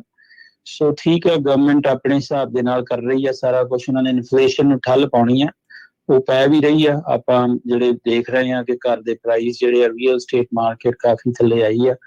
ਪਰ ਜਿਹੜੇ ਘਰ ਲੈਣਾ ਵਾ ਤੁਸੀਂ ਉਸ ਟਾਈਮ ਆਪਣੇ ਲੋਨ ਆਫਿਸਰ ਦੇ ਨਾਲ ਜਾਂ ਰੀਅਲ ਸਟੇਟ ਵਾਲੇ ਨਾਲ ਚੈੱਕ ਕਰੋ। ਹੋ ਸਕਦਾ ਵਾ ਜਿਹੜੀ ਹਾਈਪ ਬਣੀ ਹੋਈ ਆ ਪਤਾ ਨਹੀਂ ਕਿੰਨਾ ਕੁ ਰੇਟ ਹੋ ਗਿਆ, ਸ਼ਾਇਦ ਉਦੋਂ ਰੇਟ ਘੱਟ ਵੀ ਹੋਵੇ। ਜੀ ਜੀ ਬਿਲਕੁਲ। ਆਈ ਥਿੰਕ ਇਸ ਤੋਂ ਉੱਤੇ ਜੇ ਵਾਕਈ ਹਰਜੋਤ ਸਿੰਘ ਜੀ ਤੇ ਸੁਖਵੀਰ ਜੀ ਜਾਂਦੇ ਆ ਤਾਂ ਫਿਰ ਕਿਤੇ ਨਾ ਕਿਤੇ ਅਨਅਫੋਰਡੇਬਿਲਟੀ ਵਾਲੀ ਜਿਹੜੀ ਗੱਲ ਆ ਉਹ ਬਣ ਜਾਂਦੀ ਆ। ਸੋ ਰੀਅਲ ਸਟੇਟ ਦੇ ਪ੍ਰਾਈਸਿਸ ਦੇ ਵਿੱਚ ਆਪਾਂ ਕਿੱਦਾਂ ਦਾ ਜਿਹੜੇ ਅਸਰ ਆ ਉਹ ਦੇਖ ਰਹੇ? ਕਿੰਨੇ ਕੁ ਡਾਊਨ ਆਇਆ? ਕੀ ਕੋਈ ਖਾਸ ਮਾਰਕੀਟਸ ਦੇ ਵਿੱਚ ਡਾਊਨ ਆ ਜਾਂ ਸਾਰੇ ਪਾਸੇ ਆਪਾਂ ਡਾਊਨ ਦੇਖ ਰਹੇ ਹਾਂ? ਹਾਂਜੀ, ਇਸ ਤੋਂ ਪਹਿਲਾਂ ਕਿ ਮੈਂ ਰੀਅਲ ਸਟੇਟ ਦੀ ਗੱਲ ਕਰਾਂ, ਮੈਂ ਇੱਕ ਚੀਜ਼ ਹੋਰ ਐਡ ਕਰਨੀ ਚਾਹੁੰਦਾ ਜੀ। ਵਿਚ ਇਜ਼ ਬਹੁਤ ਇੰਪੋਰਟੈਂਟ ਆ ਲੋਨ ਦੀ। ਆਪਾਂ ਜਦੋਂ ਗੱਲ ਕਰ ਰਹੇ ਸੀਗੇ, ਦੇਖੋ ਇਹ ਬਹੁਤ ਜ਼ਰੂਰੀ ਹੈ ਕਿ ਤੁਸੀਂ ਆਪਣੇ ਲੋਨ ਆਫਿਸਰ ਨਾਲ, ਜਿਵੇਂ ਜ਼ੈਂਡਰ ਮਾਰਗੇਜ ਜਾਂ ਮੇਰੇ ਨਾਲ ਗੱਲ ਕਰ ਸਕਦੇ ਹੋ। ਕਈ ਵਾਰੀ ਕੀ ਹੁੰਦਾ ਵਾ ਜਾਂ ਹੋ ਰਿਹਾ ਵਾ ਇਸ ਵੇਲੇ ਕਿ ਜਿਹੜੀਆਂ ਮਾਰਗੇਜ ਬੈਂਕਸ ਆ ਜਾਂ ਮਾਰਗੇਜ ਹਾਊਸ ਹੋਲਡ ਕਹਿ ਲਓ ਕਿ ਕਾਫੀ ਵੱਡੇ ਪੈਮਾਨੇ ਤੇ ਲੋਨਸ ਕਰ ਰਹੇ ਆ ਮਾਰਗੇਜ ਲੈਂਡਰਸ, ਉਹਨਾਂ ਨੇ ਆਪਣੇ ਪ੍ਰੋਗਰਾਮ ਜਿਹੜੇ ਉਹ ਬਣਾ ਰਹੇ ਆ, ਜਿਵੇਂ ਫੈਡ ਗਵਰਨਮੈਂਟ ਜਿਹੜੀ ਗਵਰਨਮੈਂਟ ਆਈ ਕਰ ਰਹੀ ਆ, ਪਰ ਇਧਰੋਂ ਕੀ ਆ ਕਿ ਫਿਰ ਜਿਹੜੀ ਲੈਂਡਰਸ ਆ ਇਹ ਆਪਣੇ ਵੱਲੋਂ ਪ੍ਰੋਗਰਾਮ ਜਾਂ ਇਨਸੈਂਟਿਵ ਨੂੰ ਵਧਾ ਰਹੇ ਆ। ਉਹਦੇ ਨਾਲ ਕਈ ਵਾਰੀ ਜਿਹੜਾ ਕਸਟਮਰ ਆ ਉਹਨੂੰ ਨੁਕਸਾਨ ਹੋਣਾ ਚਾਹੀਦਾ ਵਾ, ਰੇਟ ਵਧਣ ਨਾਲ ਉਹ ਹੁੰਦਾ ਨਹੀਂ, ਕਿਉਂਕਿ ਇਧਰੋਂ ਲੈਂਡਰਸ ਨੇ ਉਹਦੇ ਆਪੋਜ਼ਿਟ ਕੁਛ ਨਾ ਕੁਛ ਵਧੀਆ ਕੀਤਾ ਹੁੰਦਾ ਵਾ ਬਾਇਰਸ ਦੇ ਲਈ। ਸੋ ਇਹ ਜ਼ਰੂਰ ਧਿਆਨ 'ਚ ਰੱਖਿਓ ਕਿ ਤੁਸੀਂ ਆਪਣੇ, ਜੇਕਰ ਕੋਈ ਪਸੰਦ ਆਉਂਦਾ ਜਾਂ ਮਨ ਵਿੱਚ ਹੈ ਕੋਈ ਸੁਪਨਾ, ਤੁਸੀਂ ਆਪਣੇ ਲੋਨ ਆਫਿਸਰ ਨਾਲ ਜ਼ਰੂਰ ਗੱਲਬਾਤ ਕਰੋ ਇਸ ਤੋਂ ਪਹਿਲਾਂ ਕਿ ਅਫਵਾਹਾਂ ਸੁਣ ਕੇ ਜਾਂ ਐਵੇਂ ਤੁਸੀਂ ਡਰ ਕੇ ਕੋਈ ਏਦਾਂ ਦਾ ਫੈਸਲਾ ਜਾਂ ਆਪਣਾ ਸੁਪਨਾ ਉਹਨੂੰ ਸੱਚ ਨਾ ਕਰੋ। ਦੂਜੀ ਗੱਲ ਜਿਹੜੀ ਰੀਅਲ ਸਟੇਟ ਦੀ ਆ, ਉਹ ਹਾਂ ਜ਼ਰੂਰ ਰੀਅਲ ਜੀ। ਸਟੇਟ ਨੂੰ ਠੱਲ ਜਿਹੜੀ ਉਹ ਪਈ ਹੋਈ ਆ। ਬਿਲਕੁਲ ਘਰ ਜਿਹੜੇ ਬੜੀ ਅਗਰੈਸਿਵ ਸੀਗੇ, ਕਹਿ ਲਓ ਕਿ ਲੱਗਦਾ ਪਿੱਛੋਂ ਸੀ ਪਹਿਲਾਂ ਵਿਕ ਜਾਂਦਾ ਸੀ, ਘਰ ਜਿਹੜੇ ਆ ਉਹ ਹੋਲਡ ਜ਼ਰੂਰ ਮੈਂ ਦੇਖ ਰਿਹਾ, ਆਪਾਂ ਆਪ ਵੀ ਦੇਖ ਰਹੇ ਹਾਂ, ਚਲੋ ਆਪਾਂ ਡੇਟੇ ਤੋਂ ਵੀ ਸੁਣ ਰਹੇ ਹਾਂ, ਪੜ੍ਹ ਰਹੇ ਹਾਂ, ਪਰ ਆਪਣੀ ਅੱਖੀਂ ਵੀ ਵੇਖ ਰਹੇ ਆ ਕਿ ਜਿਹੜੇ ਸਾਈਨ ਰੀਅਲ ਸਟੇਟ ਦੇ ਲੱਗੇ ਹੋਏ ਸੀ ਜਾਂ ਤੁਸੀਂ ਸਿਸਟਮ 'ਚ ਵੀ ਦੇਖਦੇ ਆ, ਉਹ ਕਾਫੀ ਚਿਰ ਤਾਈਂ ਲੱਗੇ ਰਹਿੰਦੇ ਆ। ਤੇ ਨਾਲ ਦੀ ਨਾਲ ਬਹੁਤ ਵਾਰੀ ਇਵੇਂ ਵੀ ਦੇਖਿਆ ਵਾ ਕਿ ਘਰਾਂ ਦੀਆਂ ਪ੍ਰਾਈਜ਼ਾਂ ਜਿਹੜੀਆਂ ਉਹ ਘਟਾ ਕੇ ਫਿਰ ਦੁਬਾਰਾ ਉਹਨਾਂ ਨੂੰ ਰੀਪੋਸਟ ਜਿਹੜਾ ਉਹ ਕੀਤਾ ਜਾਂਦਾ। ਸੋ ਉਹ ਜ਼ਰੂਰ ਜਿਹੜੀ ਠੱਲ ਪਈ ਹੋਈ ਆ। ਜੀ ਬਿਲਕੁਲ। ਸੋ ਡੈਫੀਨੇਟਲੀ ਇਹ ਜਿਹੜੀਆਂ ਚੀਜ਼ਾਂ ਆ, ਸੋ ਕਮਰਸ਼ੀਅਲ ਰੀਅਲ estate ਨੂੰ ਲੈ ਕੇ ਕਿੱਦਾਂ ਦੀ ਚੱਲ ਰਹੀ ਆ ਮਾਰਕੀਟ? ਹਾਂਜੀ, ਕਮਰਸ਼ੀਅਲ ਰੀਅਲ estate ਤੇ ਦੇਖੋ ਇਹ ਇਦਾਂ ਦੀ ਚੀਜ਼ ਆ ਜਿਹਨੂੰ ਠੱਲ ਨਹੀਂ ਪੈਣੀ ਜਾਂ ਪੈਂਦੀ ਨਹੀਂ ਛੇਤੀ। ਉਹਦਾ ਰੀਜ਼ਨ ਕੀ ਹੁੰਦਾ ਵਾ ਕਿ ਜਦੋਂ ਵੀ ਕਿਸੇ ਨੇ ਆਪਣਾ ਕੋਈ ਰੀਅਲ estate ਦਾ ਬਿਜ਼ਨਸ ਕਮਰਸ਼ੀਅਲ ਲੈਣਾ ਵਾ ਤੇ ਉਹਨੇ ਆਪਣੇ ਨੰਬਰਸ ਜਿਹੜੇ ਆ ਉਹ ਕੈਲਕੂਲੇਟ ਕੀਤੇ ਹੁੰਦੇ ਆ ਕਿ ਇੰਨਾ ਮੇਰਾ ਖਰਚਾ ਵਾ, ਮੇਰਾ ਚਲੋ ਪੇਰੋਲ ਆ, ਇੰਨਾ ਰੈਂਟ ਆ, ਇੰਨਾ ਮੈਂ ਇੰਟਰਸਟ ਦੇਣਾ ਵਾ, ਇੰਨਾ ਬੈਂਕ ਨੂੰ ਜਾਣਾ, ਤੇ ਫਿਰ ਮੈਨੂੰ ਕਿੰਨਾ ਫਾਇਦਾ ਹੋਣਾ ਵਾ। ਜੀ ਸੋ ਜੀ ਜਦੋਂ ਕਹ ਲਓ ਕਿ ਤੁਸੀਂ ਆਪਣੀ ਕੈਲਕੂਲੇਸ਼ਨ ਦੇ ਨਾਲ ਆਪਣੇ CPA ਨਾਲ ਬਹਿ ਕੇ ਜਾਂ ਰੀਅਲ estate ਏਜੰਟ ਦੇ ਨਾਲ ਬਹਿ ਕੇ ਪੂਰਾ ਇਹ ਪ੍ਰੋਫਿਟ ਲਾਸ ਵਾਲਾ ਦੀ ਕੈਲਕੂਲੇਸ਼ਨ ਵਧੀਆ ਤਰੀਕੇ ਨਾਲ ਲਾਉਣੇ ਆ, ਤੇ ਕਹਿ ਲਓ ਜੰਪ ਨਹੀਂ ਕਰਦੇ ਇੱਕਦਮ ਕਿਸੇ ਚੀਜ਼ ਦੇ ਉੱਤੇ, ਤੇ ਫਿਰ ਉਹਦੇ ਵਿੱਚ ਫਾਇਦਾ ਹੀ ਫਾਇਦਾ ਵਾ। ਜੇ ਆਪਾਂ ਹੁਣ ਵੇਖੀਏ ਤੇ ਗੈਸ ਸਟੇਸ਼ਨ ਜੇ ਕੋਈ ਤੁਸੀਂ ਚੰਗਾ ਲੈਣਾ ਵਾ ਜਾਂ ਚੰਗੀ ਲੋਕੇਸ਼ਨ ਤੇ ਤੁਹਾਨੂੰ ਬਿਲਕੁਲ ਨਹੀਂ ਮਿਲ ਰਿਹਾ, ਤੁਸੀਂ ਲਿਕਰ ਸਟੋਰ ਲੈਣਾ ਵਾ ਕੋਈ ਚੰਗਾ ਮਾਰਕੀਟ ਦੇ ਵਿੱਚ, ਬਿਲਕੁਲ ਨਹੀਂ ਹੈ। ਸੋ ਇਹ ਇਸ ਚੀਜ਼ ਦਾ ਪੱਕਾ ਸਬੂਤ ਹੈ ਕਿ ਜਿਹੜੀ ਕਮਰਸ਼ੀਅਲ ਰੀਅਲ estate ਹੈ ਉਹ ਬਿਲਕੁਲ ਰੈਜ਼ੀਡੈਂਸ਼ੀਅਲ ਨਾਲੋਂ ਵੱਖਰਾ ਕੰਮ ਕਰਦੀ ਹੈ। ਸੋ ਇਹਦੇ ਵਿੱਚ ਵੀ ਜੇ ਕਿਸੇ ਨੇ ਮੰਨ ਲਓ ਆਪਣਾ ਪ੍ਰੋਫੈਸ਼ਨ ਚੇਂਜ ਕਰਨਾ ਹੋਵੇ, ਕਈ ਵਾਰੀ ਆਪਾਂ ਇਹ ਕੁਦਰਤੀ ਫਿਤਰਤ ਆ ਕਿ ਬੰਦਾ ਕਈ ਵਾਰੀ ਆਪਣਾ ਥੱਕ ਜਾਂਦਾ ਜਿਹੜਾ ਕੰਮ ਕਰ ਰਿਹਾ ਹੋਵੇ, ਮੰਨ ਲਓ ਜੀ ਜੀ ਟਰੱਕਿੰਗ ਦਾ ਕੰਮ ਕਰਦਾ ਤੇ ਉਹਦਾ ਮਨ ਕਰਦਾ ਕਿ ਮੈਂ ਕਿਸੇ ਹੋਰ ਪਾਸੇ ਜਾਵਾਂ, ਤਾਂ ਤੁਸੀਂ ਜ਼ਰੂਰ ਕਾਲ ਕਰ ਸਕਦੇ ਆ ਜਾਂ ਮੈਨੂੰ ਜਾਂ ਜ਼ੈਂਡਰ ਮਾਰਗੇਜ ਨੂੰ, ਤੇ ਸਾਡੇ ਕੋਲ ਆਮ ਕਹਿ ਲਓ ਕਿ ਕੋਈ ਨਾ ਕੋਈ ਬਿਜ਼ਨਸ ਜਿਹੜਾ ਉਹ ਸੇਲ ਤੇ ਲੱਗਾ ਹੁੰਦਾ। ਤੇ ਕਮਰਸ਼ੀਅਲ ਰੀਅਲ estate ਜਿਹੜੀ ਆ ਉਹ ਜੇ ਤੁਸੀਂ ਕਹਿ ਲਓ ਚੰਗੇ ਰੀਅਲ estate ਦੀ ਸਲਾਹ ਲੈ ਕੇ ਕਰਦੇ ਹੋ ਤੇ ਫਾਇਦੇ ਵਿੱਚ ਹੀ ਰਹੋਗੇ। ਜੀ ਜੀ ਬਿਲਕੁਲ। ਯੂਦੀ ਕਮਰਸ਼ੀਅਲ ਲੋਨ ਲਈ ਭਨਾਲ ਜੀ ਕਾਫੀ ਸਮਾਂ ਲੱਗ ਜਾਂਦਾ, 3-3 4-4 ਮਹੀਨੇ SBA ਲੋਨ ਜਿਨ ਲੈਣੇ ਆ ਹੁਣ, ਕਿਉਂਕਿ ਥੋੜੀ ਮਾਰਕੀਟ ਸਲੋ ਆ, ਸੋ ਉਹਦੇ ਚ ਟਾਈਮਿੰਗ ਦਾ ਫਰਕ ਜ਼ਰੂਰ ਪੈ ਰਿਹਾ ਕਿ ਨਹੀਂ? ਹਾਂਜੀ ਬਿਲਕੁਲ, ਦੇਖੋ ਟਾਈਮਿੰਗ ਦਾ ਫਰਕ ਤਾਂ ਥੋੜਾ ਪੈਣਾ ਹੀ ਆ। ਅੱਗੇ ਕੀ ਸੀਗਾ, ਜਿਵੇਂ ਤੁਸੀਂ ਕਿਹਾ ਕਿ ਲੋਨਸ ਜਿਹੜੇ ਉਹ ਬੜੇ ਬੈਕਅਪ ਹੋਏ ਸੀਗੇ ਕਿ ਟਾਈਮ, ਕਿਉਂਕਿ 4 ਮਹੀਨੇ ਲੱਗ ਰਿਹਾ ਸੀਗਾ ਤੇ ਜਾਂ ਇਸ ਤੋਂ ਵੀ ਜ਼ਿਆਦਾ ਟ੍ਰਾਂਜੈਕਸ਼ਨਸ ਜ਼ਿਆਦੀਆਂ ਹੋ ਜਾਂਦੀਆਂ, ਕੋਈ ਕਹਿ ਲਓ ਦੁਬਾਰਾ ਰੀਫਾਈਨੈਂਸ ਕਰਾ ਰਿਹਾ ਵਾ, ਉਸ ਕਰਕੇ ਤੁਹਾਨੂੰ ਲਾਈਨ ਵਿੱਚ ਲੱਗ ਕੇ ਕੰਮ ਹੁੰਦਾ ਸੀ ਤੇ ਟਾਈਮ ਬਹੁਤ ਜ਼ਿਆਦਾ ਲੱਗ ਜਾਂਦਾ। ਉਹ ਠੀਕ ਹੈ। ਟਾਈਮ ਜਿਹੜਾ ਹੁਣ ਲਾਈਨ ਜਿਹੜੀ ਆ ਉਹ ਇੰਨੀ ਨਹੀਂ ਲੱਗੀ ਹੋਈ, ਸੋ ਟਾਈਮ ਉਹਦੇ ਕਾਰਨ ਜਿਹੜਾ ਘਟਿਆ ਵਾ ਉਹ ਜ਼ਰੂਰ ਘਟ ਗਿਆ। ਬਾਕੀ ਜਿਹੜਾ ਪੇਪਰ ਵਰਕ ਇਕੱਠਾ ਕਰਨਾ, ਮੰਨ ਲਓ ਉਹਦੀ ਕਮਿਸ਼ਨ ਤਰੀਕੇ ਦੇ ਨਾਲ ਕਰਨੀ, ਉਹਦੇ ਵਿੱਚ ਫਿਰ ਮੈਂ ਕਹੂੰਗਾ ਕਿ ਜੇ ਤੁਸੀਂ ਲੋਨ ਆਫਿਸਰ ਜਾਂ ਰੀਅਲ estate ਤੁਹਾਡਾ ਵਾਲਾ ਚੰਗਾ ਵਾ, ਐਕਸਪੀਰੀਅੰਸਡ ਆ, ਤੇ ਤੁਹਾਨੂੰ ਉਹਦੇ ਵਿੱਚ ਵੀ ਟਾਈਮ ਘੱਟ ਲੱਗ ਸਕਦਾ, ਕਿਉਂਕਿ ਪਹਿਲਾਂ ਹੀ ਪਤਾ ਹੁੰਦਾ ਆਹ ਚੀਜ਼ਾਂ ਚਾਹੀਦੀਆਂ ਤੇ ਬੰਦਾ ਪਹਿਲਾਂ ਹੀ ਤਿਆਰ ਕਰਕੇ ਜਿਹੜਾ ਉਹਨਾਂ ਨੂੰ ਰੱਖਦਾ ਵਾ। ਜੀ ਜੀ ਪਿੱਛੇ ਜੇ ਅਸੀਂ ਇੱਕ ਖਬਰ ਸਾਂਝੀ ਕੀਤੀ ਸੀ, ਬੈਂਕ ਆਫ ਅਮਰੀਕਾ ਕਹਿੰਦੇ ਵੀ 0% ਡਾਊਨ ਤੇ ਅਸੀਂ ਲੋਨ ਕਰਾਂਗੇ, ਖਾਸ ਕਰਕੇ ਜੋ ਮਿਨੋਰਿਟੀ ਏਰੀਆਜ਼ ਆ, ਖਾਸ ਕਰਕੇ ਜੋ ਬਲੈਕ ਜਾਂ ਸਪੈਨਿਸ਼ ਆ, ਤੁਹਾਨੂੰ ਉਸ ਬਾਰੇ ਪਤਾ ਕੁਛ? ਉਹ ਏਰੀਆਜ਼ ਆਪਣੇ ਕੈਲੀਫੋਰਨੀਆ ਦੇ ਵਿੱਚ ਵੀ ਹੈਗੇ ਆ ਜਿੱਥੇ ਬੈਂਕ ਆਫ ਇਦਾਂ ਦੇ ਅਮਰੀਕਾ ਉਹ ਸੇਵਾ ਦੇਣ ਏਰੀਏ ਲੱਗੀ। ਵਿੱਚ ਕਵਰ ਹੁੰਦੇ ਆ ਜਾਂ ਸਿਰਫ ਹੋਰ ਸਟੇਟਸ ਵਿੱਚ ਸੀ? ਹਾਂਜੀ, ਨਹੀਂ, ਮੇਰੀ ਨੌਲੇਜ ਦੇ ਵਿੱਚ ਇਹਦੇ ਬਾਰੇ ਕੋਈ ਜਾਣਕਾਰੀ ਨਹੀਂ ਗੀ, ਪਰ ਮੈਂ ਜ਼ਰੂਰ ਕਹਿਣਾ ਚਾਹੂੰਗਾ ਕਿ ਜਿਵੇਂ ਆਪਾਂ ਕਾਫੀ ਵਾਰੀ ਅੱਗੇ ਵੀ ਗੱਲ ਕੀਤੀ, ਜਾਂ ਤੁਸੀਂ ਮੇਰੇ ਤੋਂ ਸ਼ਾਇਦ ਜ਼ਿਆਦਾ ਮੂੰਹ ਚੀਮਾ ਹੁਣਾਂ ਨਾਲ ਵੀ ਗੱਲ ਕੀਤੀ ਹੋਵੇ, ਜਾਂ ਹੋਰ ਲੋਨ ਆਫਿਸਰਸ ਨਾਲ, ਕਿ ਜਿਵੇਂ ਸਟੇਟ ਨੇ ਪ੍ਰੋਗਰਾਮ ਬਣਾਇਆ ਸੀਗਾ ਕਿ 10% ਡਾਊਨ ਪੇਮੈਂਟ ਜਿਹੜੀ ਉਹ ਦੇਣੀ, ਤੇ ਫਿਰ ਉਸ ਤੋਂ ਬਾਅਦ ਜੇ 5 ਸਾਲ ਤੁਸੀਂ ਰਹਿੰਦੇ ਤਾਂ ਉਹਨੂੰ ਮਾਫ ਕਰ ਦੇਣਾ, ਹਨਾ। ਜੀ ਸੋ ਹੁੰਦਾ ਕੀ ਆ ਕਿ ਗਵਰਨਮੈਂਟ ਜਾਂ ਬੈਂਕ ਇਵੇਂ ਦੀਆਂ ਪ੍ਰੋਗਰਾਮਸ ਬਣਾਉਂਦੇ ਆ, ਪਰ ਉਹ ਬੰਦੇ ਕਿੰਨਾ ਕਿ ਉਹਦਾ ਲਾਹਾ ਲੈ ਸਕਦੇ ਜਾਂ ਫਾਇਦਾ, ਇਹ ਬਹੁਤ ਘੱਟ ਰੇਸ਼ੋ ਹੁੰਦੀ ਆ। ਜਿਵੇਂ ਹੁਣ ਆ ਸਟੇਟ ਨੇ ਬਣਾਇਆ ਵਾ, ਯਕੀਨ ਕਰਿਓ ਕਿ ਬਹੁਤ ਵਾਰੀ ਕਾਲਸ ਆਉਂਦੀਆਂ ਵਾ, ਪਰ ਇਹ ਜੇ ਤੁਸੀਂ ਘਰ ਲੈਣਾ ਵਾ ਕਿਸੇ ਵੀ ਕਾਉਂਟੀ ਦੇ ਵਿੱਚ, ਆਈ ਵੁੱਡ ਸੇ ਕਿਸੇ ਵੀ ਕਾਉਂਟੀ ਵਿੱਚ, ਇਹ ਫਿੱਟ ਹੀ ਨਹੀਂ ਹੁੰਦੀ ਪਲਾਨ, ਕਿਉਂਕਿ ਉਨੇ ਦਾ ਘਰ ਹੀ ਨਹੀਂ ਹੁੰਦਾ, ਕਿਉਂਕਿ ਜਿਸ ਹਿਸਾਬ ਨਾਲ ਉਹਨਾਂ ਕੰਡੀਸ਼ਨਸ ਲਾਈਆਂ ਹੁੰਦੀਆਂ ਕਿ ਜੇ ਇਦਾਂ ਨਹੀਂ ਇਦਾਂ, ਜੇ ਇਦਾਂ ਨਹੀਂ ਇਦਾਂ, ਇਦਾਂ, ਉਹ ਜਦੋਂ ਸਾਰੀਆਂ ਕੰਡੀਸ਼ਨਸ ਅਸੀਂ ਕੋਸ਼ਿਸ਼ ਕਰਦੇ ਮੀਟ ਕਰਨੀ, ਤੇ ਪਹਿਲੀਆਂ 1-2 ਕੰਡੀਸ਼ਨਸ ਅਸੀਂ ਬਾਹਰ ਹੋ ਜਾਂਦੇ ਆ। ਤੇ ਮੈਂ ਨਹੀਂ ਕਹਿੰਦਾ ਪ੍ਰੋਗਰਾਮ ਮਾੜੇ ਆ, ਪਰ ਇਹ ਵੀ ਜ਼ਰੂਰ ਵੇਖਣਾ ਚਾਹੀਦਾ ਵਾ ਕਿ ਇੱਕ ਆਮ ਬੰਦੇ ਨੂੰ ਇਸ ਚੀਜ਼ ਦਾ ਫਾਇਦਾ ਹੋ ਰਿਹਾ ਕਿ ਨਹੀਂ ਹੋ ਰਿਹਾ। ਫੋਰ ਐਗਜ਼ਾਮਪਲ, ਜੇ ਫਰੈਸ਼ਨਰਸ ਤੁਸੀਂ ਘਰ ਲੈਣਾ ਵਾ ਤੇ ਉਹ ਕਾਉਂਟੀ ਵਾਲੇ ਪ੍ਰੋਗਰਾਮ ਜਾਂ ਸਟੇਟ ਦੇ ਪ੍ਰੋਗਰਾਮ 'ਚ ਆਉਣਾ ਚਾਹੁੰਦੇ ਆ, ਤੇ ਮੈਨੂੰ ਨਹੀਂ ਲੱਗਦਾ ਵੀ ਤੁਸੀਂ 3 ਲੱਖ ਤੋਂ ਉੱਤੇ ਵਾਲਾ ਘਰ ਲੈ ਸਕਦੇ ਆ। ਤੇ ਹੁਣ ਆਪਾਂ ਨੂੰ ਸਭ ਨੂੰ ਪਤਾ ਕਿ ਫਰੈਸ਼ਨੋ ਦੇ ਵਿੱਚ 3 ਲੱਖ ਵਾਲਾ ਘਰ ਹੀ ਕੋਈ ਨਹੀਂ ਹੋਣਾ। ਵਾਕਈ ਸੋ ਸਥਿਤੀ ਬੜੀ ਤੇਜ਼ੀ ਦੇ ਨਾਲ ਜਿਹੜੀ ਉਹ ਬਦਲ ਜਾਂਦੀ ਹੁੰਦੀ ਆ। ਸੋ ਆਪਾਂ ਦੇਖ ਰਹੇ ਹਾਂ। ਸੋ ਬਹੁਤ ਸਾਰੇ ਸੁਖਬੀਰ ਜੀ, ਇਹ ਵੀ ਲੋਕ ਮਾਰਕੀਟ ਕ੍ਰੈਸ਼ ਨੂੰ ਆਪਾਂ ਬਹੁਤ ਵਾਰੀ ਵੈਸੇ ਇਸ ਉੱਤੇ ਗੱਲ ਵੀ ਕੀਤੀ ਆ ਵੀ ਇੰਤਜ਼ਾਰ ਦੇ ਵਿੱਚ ਆ ਵੀ ਸ਼ਾਇਦ ਜ਼ਿਆਦਾ ਪ੍ਰਾਈਸ ਜਿਹੜੇ ਉਹ ਡਿੱਗ ਜਾਣਗੇ। ਕੀ ਕਿਆਸ ਰਹੀਆਂ ਨੇ? ਕੀ ਤੁਹਾਡੇ ਜਿਹੜੇ ਪੇਸ਼ੇ ਦੇ ਵਿੱਚ ਕੀ ਲੋਕ ਗੱਲਾਂ ਕਰਦੇ ਨੇ ਵੀ ਹੈ ਕੋਈ ਇਦਾਂ ਦੇ ਹਿਸਾਬ? ਹਾਂਜੀ, ਜਿਹੜਾ ਵਰਡ ਕ੍ਰੈਸ਼ ਆ ਉਹ ਮੈਂ ਇਸ ਗੱਲ ਨੂੰ ਨਹੀਂ ਮੰਨਦਾ, ਤੇ ਮੈਨੂੰ ਲੱਗਦਾ ਮੇਰੇ ਨਾਲ ਜੋ ਇਸ ਪੇਸ਼ੇ 'ਚ ਆ ਉਹ ਵੀ ਨਹੀਂ ਮੰਨਦੇ ਕਿ ਮਾਰਕੀਟ ਕ੍ਰੈਸ਼ ਹੋ ਜਾਊਗੀ। ਹਾਂ, ਘਰਾਂ ਦੇ ਪ੍ਰਾਈਸ ਜਿਵੇਂ ਆਪਾਂ ਗੱਲ ਕੀਤੀ ਡਿੱਗ ਰਹੇ ਆ, 10% ਡਿੱਗੇ ਆ, 15, ਸ਼ਾਇਦ 20 ਵੀ ਡਿੱਗ ਜਾਣਾ ਨਾ ਕਈ ਮਾਰਕੀਟ ਦੇ ਵਿੱਚ, ਪਰ ਏਦਾਂ ਕੁਛ ਨਹੀਂ ਹੋਣਾ ਕਿ ਵੀ 50% ਡਿੱਗ ਗਿਆ ਜੀ, 60% ਡਿੱਗ ਗਿਆ, ਜਾਂ ਆਲ ਓਵਰ ਹੀ ਏਦਾਂ ਡਿੱਗਣ ਲੱਗ ਪਿਆ ਪ੍ਰਾਈਸ। ਉਹ ਮੈਂ ਬੜੀ ਵਾਰੀ ਇਸ ਚੀਜ਼ ਦੀ ਕਹਿ ਲਓ ਐਗਜ਼ਾਮਪਲ ਦਿੰਦਾ ਹੁੰਦਾ ਕਿ 2008 ਦਾ ਜਿਹੜਾ ਲੋਕੀ ਆਮ ਉਹਨੂੰ ਕੋਟ ਕਰ ਦਿੰਦੇ ਆ, ਉਦੋਂ ਬੜਾ ਮੈਸਿਵ, ਬੜੇ ਹੀ ਵੱਡੇ ਸਕੇਲ ਦੇ ਉੱਤੇ ਬੈਂਕਸ ਵੱਲੋਂ ਜਾਂ ਕਹਿ ਲਓ ਫਰਾਡ ਹੋਇਆ ਸੀਗਾ। ਫਰਾਡ ਕੀ ਸੀਗਾ ਕਿ ਵੀ ਕੋਈ ਵੀ ਚੈੱਕਅਪ ਨਹੀਂ ਸੀ ਹੁੰਦਾ, ਤੁਸੀਂ ਜੋ ਮਰਜ਼ੀ ਪੇਪਰ ਵਰਕ ਦੇਈ ਜਾਓ ਤੇ ਸਾਰਾ ਕੁਝ ਉਸੇ ਤਰੀਕੇ ਨਾਲ ਹੀ ਹੋ ਜਾਂਦਾ ਸੀ, ਕਿਸੇ ਨੇ ਕੁਝ ਨਹੀਂ ਦੇਖਿਆ।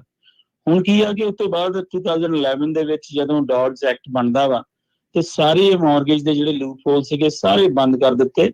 ਹੁਣ ਜੇ ਤੁਸੀਂ ਵੀ ਕਦੀ ਵੀਰ ਜੀ ਟ੍ਰਾਂਜੈਕਸ਼ਨ ਕੀਤੀ ਹੋਊਗੀ, ਦੇਖਿਆ ਹੋਊਗਾ ਕਿ ਬਹੁਤ ਕੁਝ ਜਿਹੜਾ ਵਾ ਉਹ ਰੀਚੈਕ ਹੁੰਦਾ, ਦੁਬਾਰਾ ਚੈਕਿੰਗ ਹੁੰਦੀ ਹੈ। ਜੇ ਟੈਕਸ ਰਿਟਰਨ ਫॉर ਐਗਜ਼ਾਮਪਲ ਆ, ਅੱਗੇ ਜਿਹਨੂੰ ਮਰਜ਼ੀ ਟੈਕਸ ਰਿਟਰਨ ਦੇਤੀ, 2008 ਦੀ ਗੱਲ ਆ, ਕੋਈ ਚੈੱਕ ਨਹੀਂ ਕਰ ਰਿਹਾ। ਹੁਣ ਉਹ IRS ਕੋਲੋਂ ਤੁਹਾਡੀਆਂ ਜਿਹੜੀਆਂ ਵਾ ਟ੍ਰਾਂਸਕ੍ਰਿਪਟਸ ਮੰਗਾਉਂਦੇ ਸਿੱਧੀਆਂ ਹੀ। ਸੋ ਇਹ ਨਹੀਂ ਹੈ ਕਿ ਤੁਸੀਂ ਉਹਨਾਂ ਨੂੰ ਜੋ ਮਰਜ਼ੀ ਲਿਖ ਕੇ ਦੇ ਦਿਓ। ਇਵੇਂ ਹੀ ਕਹਿ ਲਓ ਕਿ ਪੇ ਰੋਲ ਦਾ ਜਿਹੜਾ ਤੁਹਾਡਾ ਪੇ ਸਟੱਬ ਆ ਜਾਂ W2 ਆ, ਅੱਗੇ ਸੀ ਕਿ ਜੋ ਮਰਜ਼ੀ ਦੇ ਦਿਓ, ਜਿਹਨੂੰ ਮਰਜ਼ੀ ਦੇ ਦਿਓ, ਹਾਂ ਜੀ ਆ ਮੇਰਾ ਪੇ ਸਟੱਬ ਆ। ਹੁਣ ਕੀ ਆ ਕਿ ਉਹ ਤੁਹਾਡੇ ਕੋਲੋਂ ਵੀ ਨਹੀਂ ਨੰਬਰ ਲੈਂਦੇ, ਜਿੱਥੇ ਤੁਸੀਂ ਕੰਮ ਕਰ ਰਹੇ ਹੋ ਗੂਗਲ ਤੋਂ ਲੱਭਦੇ ਆ, ਤੇ ਜਿਹੜਾ ਵੀ ਤੁਹਾਨੂੰ ਨੰਬਰ ਲੱਭਦਾ ਵਾ ਉਹ ਨੰਬਰ ਤੇ ਜਾ ਕੇ ਉਹਨਾਂ ਨੇ ਵੈਰੀਫਾਈ ਕਰਨਾ। ਸੋ ਕਹਿ ਲਓ ਕਿ ਇਦਾਂ ਦੇ ਲੂਪ ਹੋਲਸ ਹਨ, ਹੋਰ ਬਹੁਤ ਆ, ਅਕਾਊਂਟੇਬਿਲਿਟੀ ਉਹਨਾਂ ਨੇ ਬਣਾ ਦਿੱਤੀ ਆ। ਸੋ ਇਹ ਸਾਰੀਆਂ ਚੀਜ਼ਾਂ ਨੂੰ ਜਦੋਂ ਮੈਂ ਦੇਖਦਾ ਵਾਂ ਜਾਂ ਜੋ ਵੀ ਮੇਰੇ ਪੇਸ਼ੇ 'ਚ ਅਸੀਂ ਦੇਖਦੇ ਹਾਂ, ਤੇ ਬਿਲਕੁਲ ਇਵੇਂ ਨਹੀਂ ਲੱਗਦਾ ਵੀ ਕੁਛ ਇਦਾਂ ਦਾ ਹੋ ਜਾਊਗਾ ਕਿ ਕਹਿ ਲਓ ਲੱਖਾਂ ਤੋਂ ਕੱਖਾਂ ਵਾਲੀ ਗੱਲ ਹੋ ਜੂ। ਇਦਾਂ ਦਾ ਕ੍ਰੈਸ਼ ਵਰਡ ਮੈਂ ਜਿਹੜਾ ਨਹੀਂ ਵਰਤੂੰਗਾ। ਹਾਂ, ਫਰਕ ਜ਼ਰੂਰ ਪੈ ਰਿਹਾ ਵਾ 20% ਤਾਈਂ, ਜਾਂ ਇੱਥੋਂ 25 ਵੀ ਹੋ ਸਕਦਾ, 20 ਦੇ ਲਾਗੇ ਸਾਡੇ ਆਈ ਥਿੰਕ। ਤੇ ਫਿਰ ਘਰਾਂ ਨੇ ਸਟੇਬਲ ਹੋ ਜਾਣਾ, ਤੇ ਹੌਲੀ ਹੌਲੀ ਜਿਵੇਂ ਆਪਾਂ ਗੱਲ ਕਰਦੇ ਹਾਂ, ਜਦੋਂ ਇੰਟਰਸਟ ਰੇਟ ਥੋੜੇ ਘਟਣਗੇ ਤੇ ਫਿਰ ਇਹ ਪ੍ਰਾਈਸ ਉੱਤੇ ਜਾਣੇ ਸ਼ੁਰੂ ਹੋ ਜਾਣੇ। ਜੀ, ਥੈਂਕ ਯੂ ਸੁਖਬੀਰ ਜੀ, ਬੜੀ ਮਿਹਰਬਾਨੀ। ਤੇ ਜਾਂਦੇ ਕੰਟੈਕਟ ਨੰਬਰ ਵੀ ਆਪਣੇ ਸ਼ੇਅਰ ਕਰ ਲਿਓ। ਹਾਂਜੀ ਜ਼ਰੂਰ, ਮੈਂ ਸਾਰੇ ਸਰੋਤਿਆਂ ਨੂੰ ਇਹ ਬਿਲਕੁਲ ਕਹਿਣਾ ਚਾਹੁੰਦਾ ਵੀ ਕੋਈ ਵੀ ਤੁਸੀਂ ਸਲਾਹ ਲੈਣੀ ਹੈ, ਚਾਹੇ ਉਹ ਕਮਰਸ਼ੀਅਲ ਰੀਅਲ ਸਟੇਟ ਬਾਰੇ ਜਾਂ ਰੈਜ਼ੀਡੈਂਸ਼ੀਅਲ, ਤੁਸੀਂ ਮੈਨੂੰ ਕਾਲ ਕਰ ਸਕਦੇ ਹੋ ਜਾਂ ਜ਼ੈਂਡਰ ਮਾਰਗੇਜ ਨੂੰ। ਮੇਰਾ ਨੰਬਰ ਹੈ 5592419553। ਮੈਂ ਪੱਕੇ ਤੌਰ ਤੇ ਤੁਹਾਨੂੰ ਇਹ ਯਕੀਨ ਦਿਵਾਉਣਾ ਕਿ ਜੇ ਮੈਨੂੰ ਕਾਲ ਕਰੋਗੇ ਜਾਂ ਜ਼ੈਂਡਰ ਮਾਰਗੇਜ ਨੂੰ, ਅਸੀਂ ਜੋ ਵੀ ਤੁਹਾਨੂੰ ਸਲਾਹ ਦੇਵਾਂਗੇ ਉਹ ਤੁਹਾਡੇ ਹਿੱਤ ਨੂੰ ਪਹਿਲ ਦੇ ਕੇ, ਬਿਲਕੁਲ ਤੁਹਾਡੇ ਹਿੱਤ ਨੂੰ ਪਹਿਲ ਦੇ ਕੇ, ਲਾਲਚ ਤੋਂ ਬਗੈਰ ਜਿਹੜੀ ਉਹ ਸਲਾਹ ਦਿੱਤੀ ਜਾਊਗੀ, ਉਸੇ ਤਰੀਕੇ ਨਾਲ ਜਿਹੜੀ ਟ੍ਰਾਂਜੈਕਸ਼ਨ ਕੀਤੀ ਜਾਊਗੀ। ਸੋ ਤੁਸੀਂ ਬੇਝਿਜਕ ਜਿਹੜੀ ਆ ਸਾਨੂੰ ਕਾਲ ਕਰਕੇ ਸਲਾਹ ਲੈ ਸਕਦੇ ਹੋ। ਥੈਂਕ ਯੂ ਸੁਖਬੀਰ ਜੀ, ਮਿਹਰਬਾਨੀ ਜੀ। ਸ਼ੁਕਰੀਆ, ਸਤਿ ਸ਼੍ਰੀ ਅਕਾਲ। ਮਿਹਰਬਾਨੀ ਦੋਨੋਂ ਭਰਾਵਾਂ ਦਾ, ਤੇ ਮੇਰੇ ਵੱਲੋਂ ਫਿਰ ਤੁਹਾਨੂੰ ਤੇ ਤੁਹਾਡੇ ਸਰੋਤਿਆਂ ਨੂੰ ਸਤਿ ਸ੍ਰੀ ਅਕਾਲ ਜੀ। ਸਤਿ ਸ਼੍ਰੀ ਅਕਾਲ ਜੀ। ਸੋ ਇਸ ਤਰ੍ਹਾਂ ਸੁਖਬੀਰ ਮੰਡਾਲ ਜੀ ਜੈਂਡਰ ਗਰੁੱਪ ਤੋਂ, ਤੇ ਹਰਜੋਤ ਸਿੰਘ ਜੀ ਸਮਾਂ ਆਪਣੇ ਪ੍ਰੋਗਰਾਮ ਦਾ ਸਮਾਪਤ ਹੈ, ਤੇ ਨਾਲ ਹੀ ਸਰੋਤਿਓ ਦੱਸਦੇ ਜਾਈਏ ਲੇਟੈਸਟ ਰਿਪੋਰਟਸ, ਗੱਲਾਂ ਬਾਤਾਂ ਪੰਜਾਬੀ ਰੇਡੀਓ USA ਦੇ YouTube ਤੇ Facebook ਪੇਜਿਸ ਦੇ ਉੱਤੇ ਅਪਡੇਟ ਜਿਹੜੀਆਂ ਚੱਲਦੀਆਂ ਰਹਿੰਦੀਆਂ ਆ। ਕੱਲ ਜਸਵੰਤ ਸਿੰਘ ਖਾਲੜਾ ਪਾਰਕ ਤੋਂ ਜਿਹੜੀ ਰਿਪੋਰਟ ਪੇਸ਼ ਕੀਤੀ ਗਈ, ਨਾਲ ਹੀ ਜਿਹੜੇ ਪੰਜਾਬ ਦੇ ਪਾਣੀਆਂ ਦੇ ਮਸਲੇ ਨੂੰ ਲੈ ਕੇ ਜਿਹੜੀ ਰਿਪੋਰਟ ਆ ਉਹ ਕੀਤੀ ਗਈ ਵੀ ਕੌਣ ਸਿਆਸਤਦਾਨ ਕੀ ਕਹਿੰਦਾ ਸੀਗਾ ਤੇ ਅਸਲੀਅਤ ਉਸ ਦੇ ਵਿੱਚ ਪਿੱਛੇ ਕੀ ਸੀਗੀ। ਸੋ ਇੱਦਾਂ ਦੀਆਂ ਲੇਟੈਸਟ ਰਿਪੋਰਟਸ, ਲੇਟੈਸਟ ਜਾਣਕਾਰੀਆਂ ਦੇ ਲਈ ਪੰਜਾਬੀ ਰੇਡੀਓ USA ਦੇ ਸੋਸ਼ਲ ਮੀਡੀਆ ਦੇ ਨਾਲ ਜੁੜੋ। Facebook ਫੈਨ ਪੇਜ ਨੂੰ ਲਾਈਕ ਕਰੋ, ਸ਼ੇਅਰ ਕਰੋ ਅੱਗੇ, ਤੇ YouTube ਦੇ ਪੇਜ ਨੂੰ, ਚੈਨਲ ਨੂੰ ਜਿਹੜਾ ਉਹ ਸਬਸਕ੍ਰਾਈਬ ਕਰੋ। ਤੇ ਨੋਟ ਕਰ ਲਓ ਜੀ, ਜਿੱਥੇ ਵੀ ਤੁਸੀਂ ਸਰਚ ਕਰਨਾ, ਜਦੋਂ ਵੀ ਕਰਨਾ, ਪੰਜਾਬੀ ਰੇਡੀਓ USA ਨਾਮ ਦੇ ਨਾਲ ਜਿਹੜਾ ਆ ਤੁਸੀਂ ਸਰਚ ਕਰੋ। ਹਰ ਇੱਕ ਸੋਸ਼ਲ ਮੀਡੀਆ ਦੇ ਉੱਤੇ ਆਪਾਂ ਇਸ ਨਾਮ ਦੇ ਉੱਤੇ ਮੌਜੂਦ ਹੈਗੇ ਆ, ਚਾਹੇ ਤੁਸੀਂ ਐਪ ਡਾਊਨਲੋਡ ਕਰਨੀ ਆ, ਵੈਬਸਾਈਟ ਆ, ਤੇ ਚਾਹੇ ਕਿਸੇ ਵੀ ਸੋਸ਼ਲ ਮੀਡੀਆ ਦੇ ਉੱਤੇ। ਤੇ ਹੁਣ ਲੈਂਦੇ ਆ ਹਰਜੋਤ ਸਿੰਘ ਜੀ ਆਪਾਂ ਇਜਾਜ਼ਤ, ਮੇਰੇ ਰਾਜਕਨਵੀਰ ਸਿੰਘ ਵੱਲੋਂ ਤੇ ਹਰਜੋਤ ਸਿੰਘ ਵੱਲੋਂ ਤੁਹਾਨੂੰ ਸਭ ਨੂੰ ਪਿਆਰ ਭਰੀ ਨਿੱਘੀ ਸਤਿ ਸ੍ਰੀ ਅਕਾਲ। ਜਿੰਦੇ ਵਾਸਤੇ ਰਹੋ, ਹੱਸਦੇ ਖੇਲਦੇ ਰਹੋ, ਸੁਣਦੇ ਰਹੋ ਜੀ ਪੰਜਾਬੀ ਰੇਡੀਓ USA।